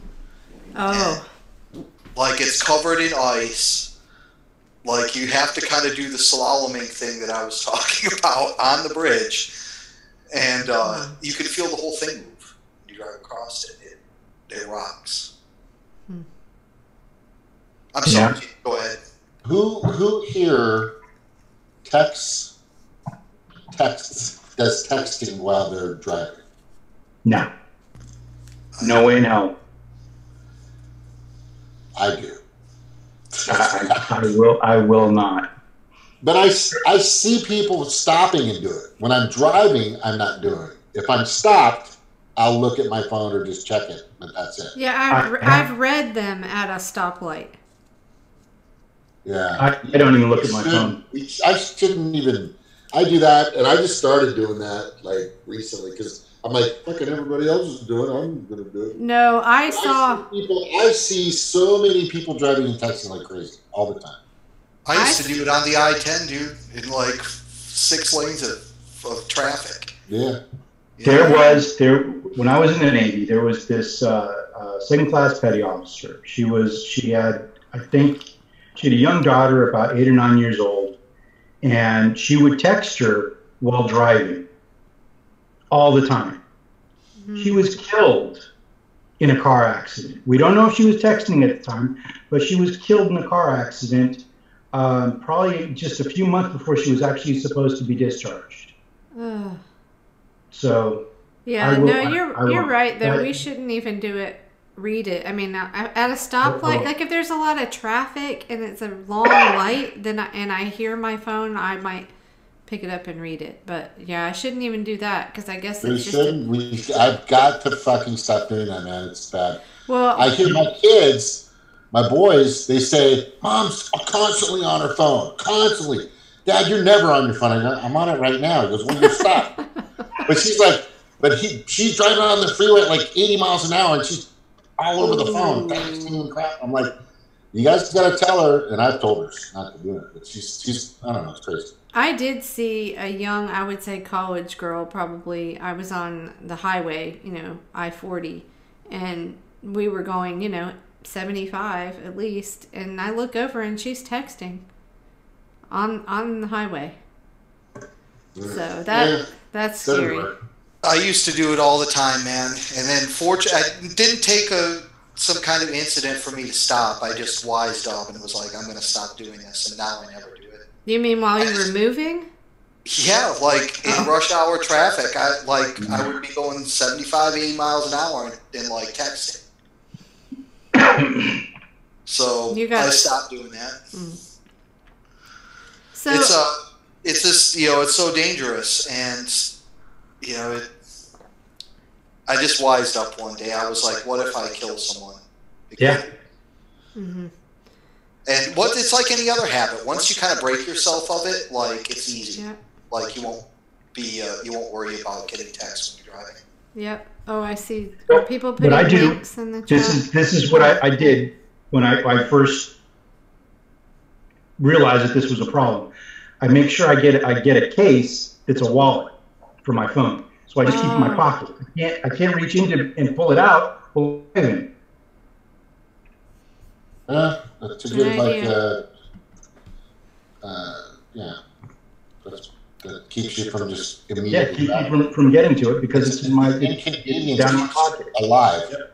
Exactly. So James, you were gonna tell us more about what you're doing there. You were looking something up. I found it. I was just waiting, but I wanted to show you guys this. This is really cool, and I think a garden's already seen this, but you might have to look close. There's a girl. She's 30. Okay. She surfs, and she's a pretty good surfer, and I'll show you why she's a pretty good surfer. Okay, ready? Can you guys see the arrow, the red arrow? Oh my God. Yeah. Okay, so if you look, what? That's wow. Holy crap! That wave is east. This is the bottom right here. Jeez. It could be here, but it's probably around right here, like the apex. Now this thing is so ginormous. It's at least, I mean, in my opinion, it's got to be 10 stories high. She's 5'6", 5'7". Yeah. So each one of these is 1, 2, 3, 4, 5, 6, 7, 8, 9. It's 10, and that's not even the top. The top's up here. I didn't even get to. But look how ginormous that wave is. God. When she rode this wave, the impact of how fast she was going at 50 miles an hour. Oh, I see why you put this, because I said George Clooney. Yeah. Okay. I know. So what a sexist her name is comment Maya Gaberi or something. Mm-hmm. But the thing is she was going so fast, over 50 miles an hour down this, about 48, 50 or something like that. Mm-hmm.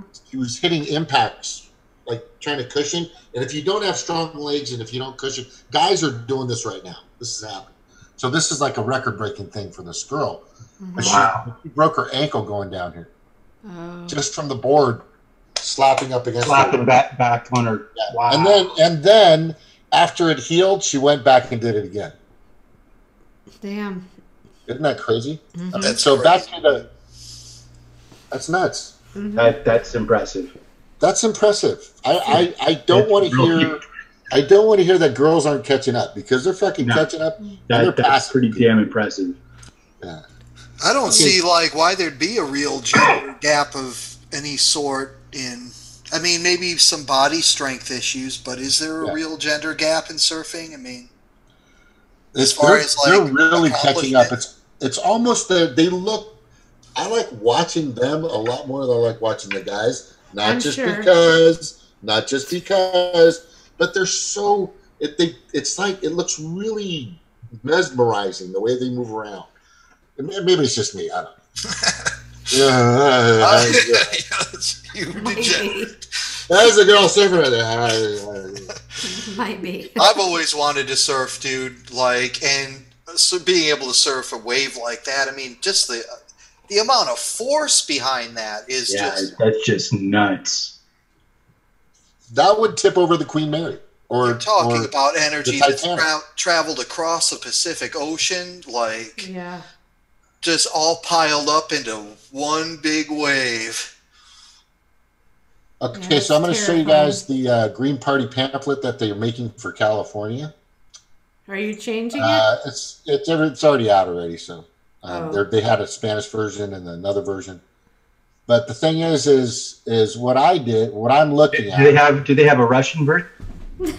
No, you know what? They're making that now. It's gonna have red borders. Red borders. No, you got to have Jill Stein in the hat. Yeah, right. With the hat and the hole in the Kremlin in the background. Got to make it look like a Soviet era propaganda poster. Yeah, exactly. That'd be fucking awesome. Wielding a hammer or something. Okay. Yeah. So, and I already went over this. Snork knows what I'm talking about. So when I'm looking at this, I'll make it simple. So there's a lot going on here. There is so much information here. Mm-hmm. It's like, did I get the job? If I got the job, you would hand me this pamphlet. And this is what you're going to be learning. If you're trying to recruit me to take the job or to buy the product, there's too much information. Yeah. Mm-hmm. What did you say the other day, Snork? Yesterday or the day before? Was it what we were doing when we would do a big job for a business? Right. And you said there was like the information that was on the back or the hook part or something. Or... Oh, yeah. You really don't have more than a few seconds to sell the big boss on whether something is worthy to even ask the next question. And the front page is only meant for that. You're trying to tell the boss, what are you trying to do with this proposal? I'm trying to make the company $16 billion by doing this in this amount of time. And that's all the time that top guy has the room for. And he's got to look at the next guy and says, some vice president or something goes, okay, set a team to look at this and learn more. And then you've got to sell the next page to the next guy down. And then you'll have some details for that level to look at. And they'll say, let's have our engineers to review this. Let's have our finance guys review this or whatever. And they'll break it down. So you have more details as you go toward the back of the item to answer whatever questions they need to go. But the first thing is no different than what he's talking about here, is that you really still only have seconds to sell the job, or the entire thing is off the wall, no matter how much details you have. You have to be able to summarize it into a small, exact phrase. What am I trying to do? It has to be appropriate for each level of the person investigating whether it's wise or not. See, this is just, they try to apply some of those concepts, of course. It's just poor execution. Globally, help us grow, globally, and then the local California New Deal. But then you're right, this takes a couple of minutes to read through. There's all of this dead space underneath the green logo. Yeah. Like, what's all that about? Yeah. Yeah. I mean, it's just poor execution, and, It's too much. What I was saying to them is they've got to just use the KISS method. Keep it simple, stupid. Yeah. And I sent this email to as many people through as many vines and forums that there was. It's just, you want to propose, you want them to want to ask a question. You see what I'm saying? So it's called your hook pitch. So your hook pitch is no corporate donations. We're bringing single payer. What Green Party candidate has screwed you over lately? None, right? Right. Stuff like that. Stuff like to the fucking point. Done. We're take money out of politics. Not great financial reform and some fucking giant novel. But just, take money out of politics, overturn Citizens United. Boom, done. Right? Right. These things. And then I just think they need to summarize things so people aren't so freaking enamored with a novel of information. It's a lot of stuff, Fran. To simplify this, couple of the main tenets of what the party's about and the site. That's it. Yeah. You really need. So are you going to do that? Yeah. You're going to change it. We got to sell them first. Believe it or not, we're trying to recruit people. If you're trying to recruit people for a job, you've got to sell them first. You've got to say, this is what we're going to give you. We're going to give you single payer. We're going to take money out of politics. We're going to give the infrastructure. We're going to make sure get your foot in the door. You've got to get your foot in the door. There's no tuition. You know what I'm saying? Boom, Yep. boom, boom, boom, boom, and Yep. get them at least enticed. But when you hand them this giant pamphlet of stuff that's like, if you've already recruited somebody, I can understand giving them. Hey, thanks for coming aboard. This is what you need to know about us. That's fine. That makes sense. Yeah, but in that you respect, need to hook but them as your foot in the door type pamphlet, no, that's way too much. Well, a lot. The other issue is the whole thing's in that monotone green, that dull green color. Oh God, yeah. And then the other issue is, dude, they can't seem to stop doing it. They're getting into word jumble territory again with that vertical line of text. I know. What is it with them with that word jumble shit? Like, don't do that. Yeah. I don't know what that is. That's like, look, I don't look that way. If you want me to turn my head, it'll hurt my neck. So stop fucking doing that. You know what I'm saying? Yeah, this stuff like that. It's just, there's just so much information here. If you're going to pass this out to try to recruit somebody, this is awesome. Yeah, it's too much. And in regards to the 10 key values, I like them, but there's just seems so long. Like, for example, here, look. Oh, wait. Let me just bring it up again real quick. And I brought this up, and the only reason I brought this up because, okay, this is the important aspect of what I'm trying to say. Okay, so that's better because you've got some graphics over here that break it up a little. Yeah, so what I was saying, and something important that I was trying to tell them, and I'll just read this part. This will make really good sense. Now that I'm part of the Ahano family, I'll just shoot it to y'all straight. Don't take it as a jab, but it is all about how we are perceived, how we brand, how we stamp as many as possible with our impressions. That's it. It's called marketing. You're stamping people with your impression. It's marketing. It's marketing. It's marketing. Yep. Everything you buy in your house, you didn't buy it. Somebody sold it to you. I'm telling you right now. Right. Okay. Are they too long or drawn out? I'm inclined to say you're damn right they are. I don't think. I know that we need to be more concise and to the point. Bullet points for our 10 commandments / key values, thus simplifying their meanings.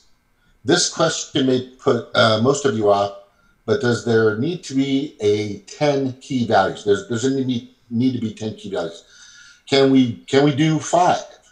I get it. The premise and the vision were all there at the particular time in 1984 in our nation's history, and people in those days actually had time to sit and read their favorite books. However, time moves on quicker than ever before. Nations and their cultures evolve, and I believe that we should along with it. The Constitution has been amended 17 times due to the growth of our still very beautiful and fantastic nation. Here's my victory, but a nation that I'm still going to stand with and support. Both the Democrats and the Republicans, legislators, judiciaries, executives, not the voting republic, have altered, I think I messed up here, have altered dozens of foundational aspects of their verbiage, along with the print of their party's platform, their mission statement, their values, both ways to fit their target market, which still is the U.S. voting republic.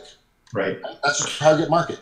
And even bylaws that, and even their bylaws, but that's a whole other tub to scrub. With attention span shortening from hours to seconds, maybe we should rethink and millenniatize, and I put in parentheses these milts. I'm creating this new word called milting or miltzing. So you want to speed shit up and brand the message and our vision to fit the times.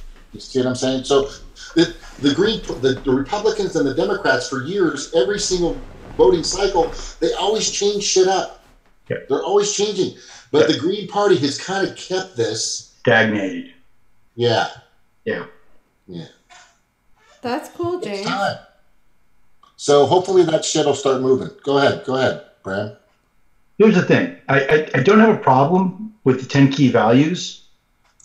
What I do have a problem with is why the hell are they on the pamphlet? Dude, it's fine to have them. I completely get where they're coming from. Yeah. But they don't need to be on the pamphlet. Yeah. What you need is something that draws somebody in. You want somebody drawn in. You want them to go to the website. The information's there. Why put it all in a goddamn pamphlet? That doesn't make any sense. You're trying to bring people in, not turn them off. Giving them a book to read is going to turn them off. Yeah. Go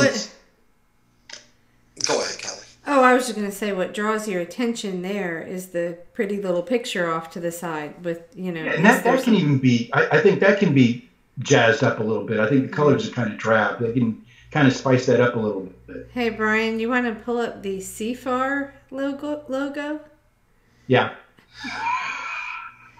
Yeah, bring that up. Okay, so it's now 3:15, so I don't think Victor's watching. I still am not going to go into a lot, but if you... Ebon happened to catch me basically giving it back to Victor on Twitter. Oh, boy. Day before yesterday. Oh, yeah, you told about that. Right. I was going to say he's laying down, he's asleep right now. Show it. No, you didn't see it, Brian, until after our meeting, right? Or I didn't see it until after the meeting. What are you talking about? Did you attack? Did you go after him, Kelly? I did. Because James and I don't know about this. Why don't you tell us the story? Well, let's see. Let's just say I feel like Victor's trying to move the goalposts. And I'm not. Yeah, I kind of got that impression too. I am not happy with it. And what do you guys mean by that? Well, okay, for example, I'll just very simply. In Texas, we had a candidate, a CFAR candidate, Sema Hernandez. Mm-hmm. And then the other guy, the corporate dem was Beto O'Rourke, but supposedly he's a cool corporate dem. I don't know, whatever. So she did do really well. I mean, she got very well. Was it? She 20? didn't win, but she did extremely well. Yeah, she beat expectations by a lot. I think a pretty large margin. Yeah, but he still won. And the thing is, though, I mean, I'm sorry, but Ted Cruz is going to probably beat him. So I would guess. But anyway, so he started enticing, actually, and I really don't care. Because I did this publicly. So, because I told him, I said, I'm not going to be any part of any kind of sheepdogging co-op, Democrat, getting Democrats to win. I'm not going to do it. So, hang on, let me see. This tweet was... Don't worry, Kelly. You're under the protection of a guard gnome. Oh! Okay. That's good to know. That's reassuring. Wait a minute. Where did it go? Hang on. I'll find it. One sec. So well, it was funny because Ebon happened to catch it. And he messaged me right away. And he was like, everything okay? Because he saw what I wrote, but I'm like publicly. And see, we just lost a committee member, and I'm not going to go into that right now, but this is sort of pertinent to that. So, or I'll just say kind of related. Damn it, I can't find it. I'll find it. Give me a second. I tweeted a lot yesterday, so I have to dig through here. But basically, he's saying, oh, well, okay, we lost, or Sema lost. Damn it, no, I can't tell it that way. I have to read the tweet. Where is it? Damn it. Brian, if you find it before I do, read it. Yeah, let me see if I can look it up. Hold on. I think I just have too many. I'm wondering if he deleted it. I just tried to find it on his end. Yeah, if he deleted them, then they're going to be... That's weird. You're not going to be able to find them. Well, but you would find my response, right? Not necessarily. Yeah, you would find your response, but it would be a response to nothing because he would have deleted. Okay, surely. Well, the general synopsis would be like, okay. Hang on, I know it's here. It has to be here. Hang on. He's probably neoliberal. Yeah, okay, here it is. Okay. So, Victor has this tweet, and it's, the hashtag CFAR or else. Michael, my husband, said now it's... God damn. Is it now CFAR or next? CFAR the firing squad. I want to see it. Okay, well, hang on. He says, you want to pull it? Okay. Go to @BernieOrBust on Twitter, Victor. You have to scroll down. It was on the 15th. He doesn't have that many, so it won't be that hard. Hold on a second. I can do this. Do a share screen. I'm sorry, I just have too much on here, and I streamed. Look, I did it to all these places. I'm so proud of myself. Okay, can you see? So I don't want to mess up. Oh, there we go. Thank you. Okay. So he says, in the initial, you got to click on. Do I need to go further down? No. Go to. He says, we're angry and we're back. It's better to go to... Go to burning your bus? Yeah. It's just, I can't find it that way. There you go. Okay, go down.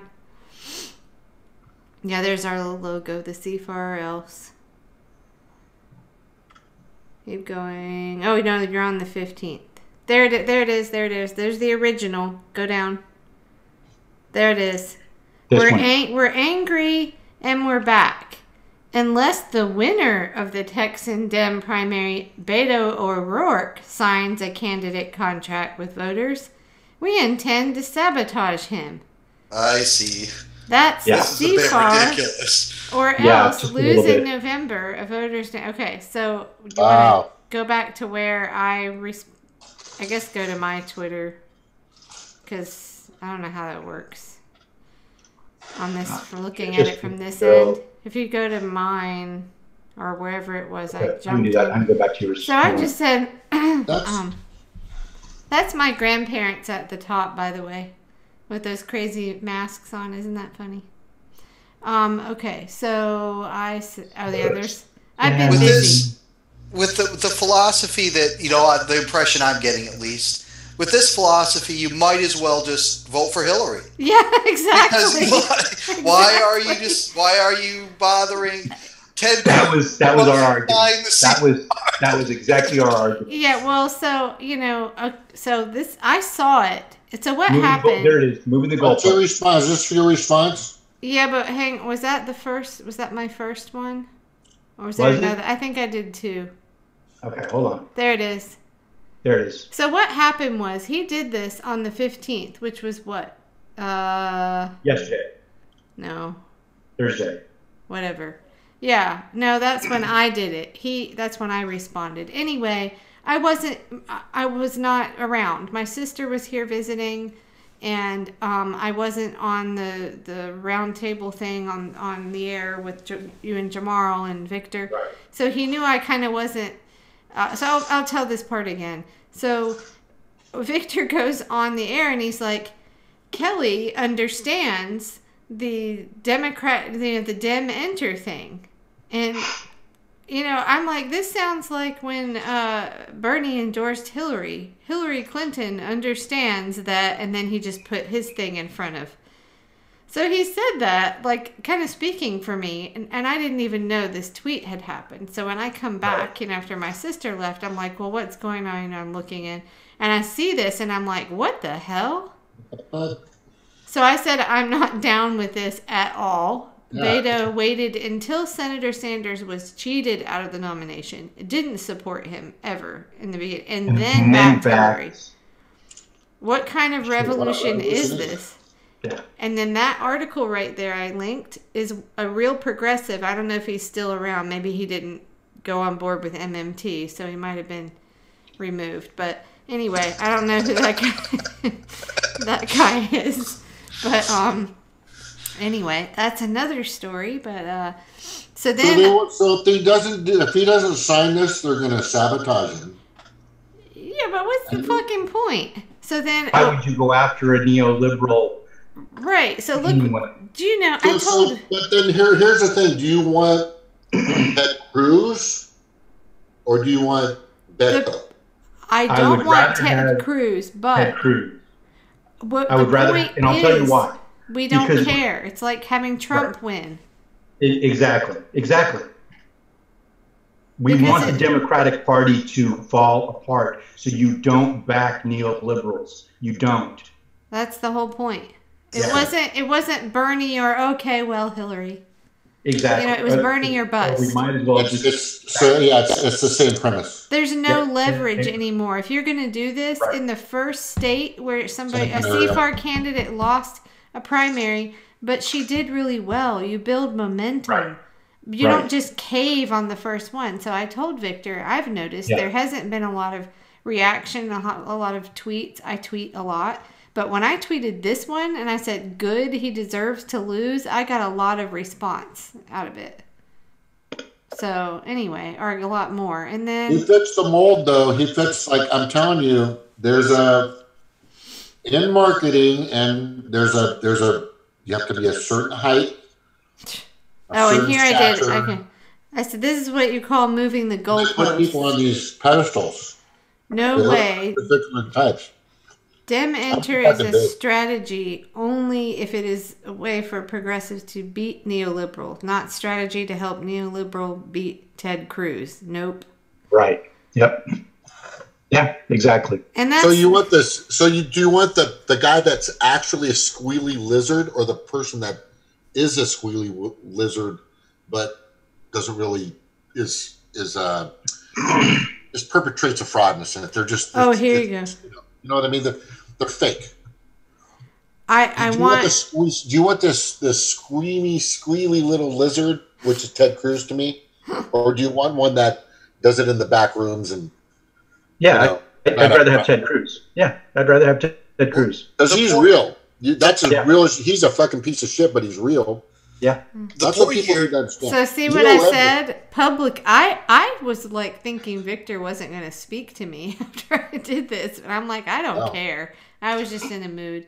I think my sister rubbed off on me while she was here. So I said, then why entice a neoliberal to sign? Does it matter if candidates lie to get elected? And anyway, that's another story. But it's another story.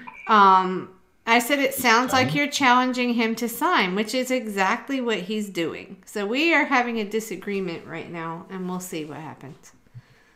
But he's still not signing anything. But well, the point isn't necessarily who we want or don't want in office per se. The point here is to punish one of the parties, to punish them into reform. So, I mean, thinking about it in terms of do we want Cruz or do we want this other guy is missing the point. Right. Exactly. Yeah. That's exactly it. Yep. That's exactly I think we need to punish them, not only at the polls, but in the courts. I wish we could just start launching civil suit after civil suit against these parties and force them to reform through the courts. I mean, would be a long process, but we went through a similar process with environmental laws. Now, maybe like nowadays it isn't possible. I don't know about how successful this would be, but you got to start. We got to try the courts. We got to start hammering these parties in the courts and force them to reform that way. But because how, when you have the way the system is set up, they can ignore the voters. But what would you do? I mean, you mean like the DNC fraud lawsuit, that kind of thing? Like that's one example. We should start suing them over gerrymandering. We should start suing them over these fucking machines. Yeah. We should sue the parties and the state all the time, and the federal government over these machines. Yeah. We should sue all three of them. Yeah. These things are banned in most other countries. Why the hell are we using them? I know. Countries are just, other countries look at us and just go, what the hell's wrong with these people? Right. We need to sue them on the basis that the structure that the party, at least the Democratic Party is set up, is, in fact, undemocratic. Well, what about the whole... in fact, interferes with our election process. What about the whole open primary thing? Why do taxpayers fund these damn parties' primaries? I don't understand this. And then if you're an independent, you're unaffiliated, you're shut out. You have to pick one or the other. All primaries should be open. All elections should be open. Right. There's no reason to have this party preferential crap going on. It's absurd. Yep. All right. So I'm kind of an attack on all fronts. I have I put forth a specific proposition and I critique those who I disagree with, but nonetheless I am kind of an attack on all fronts kind of guy. Like I support honest reformers within the Democratic Party, even though I might criticize them. Yeah. Right. I'm on the track record, sure. Hit them from every side. Me personally, I can't belong to the Democratic Party. But if somebody feels that they can get something done from the inside, that's on them. Go for it. I think we need an all fronts attack. I completely agree. Yeah. Yeah, I mean, like somebody like Tim Canova, you know, he's being very vocal about what happened, is the cheating in the election, and he criticizes them left and right. So that's fine. You know, I don't think he's a fraud. I don't think he's going to sell out. So, no. But if there's a whole lot of suspicion about that, you know, and rightfully so. People are suspicious of our group and basically every group out there, as we kind of learned, right? Well, it's okay to be cautious, but yeah. Well, healthy skepticism is necessary. Right, but you need evidence if you're gonna. Yeah. Absolutely. Yeah. All right. Well, I am having guests coming tomorrow, so I probably should. Oh yeah. Okay, it's getting late. Yeah, it's late, even West Coast now. So it was really great to see all of you guys, though. And that's why I came out. It's been a while. Good seeing you. Really appreciate it. Yeah. Really cool. Have a good night, you guys. Okay, see you guys soon. Aloha. Have a nice evening. Have a good night, everyone. Good night. Okay.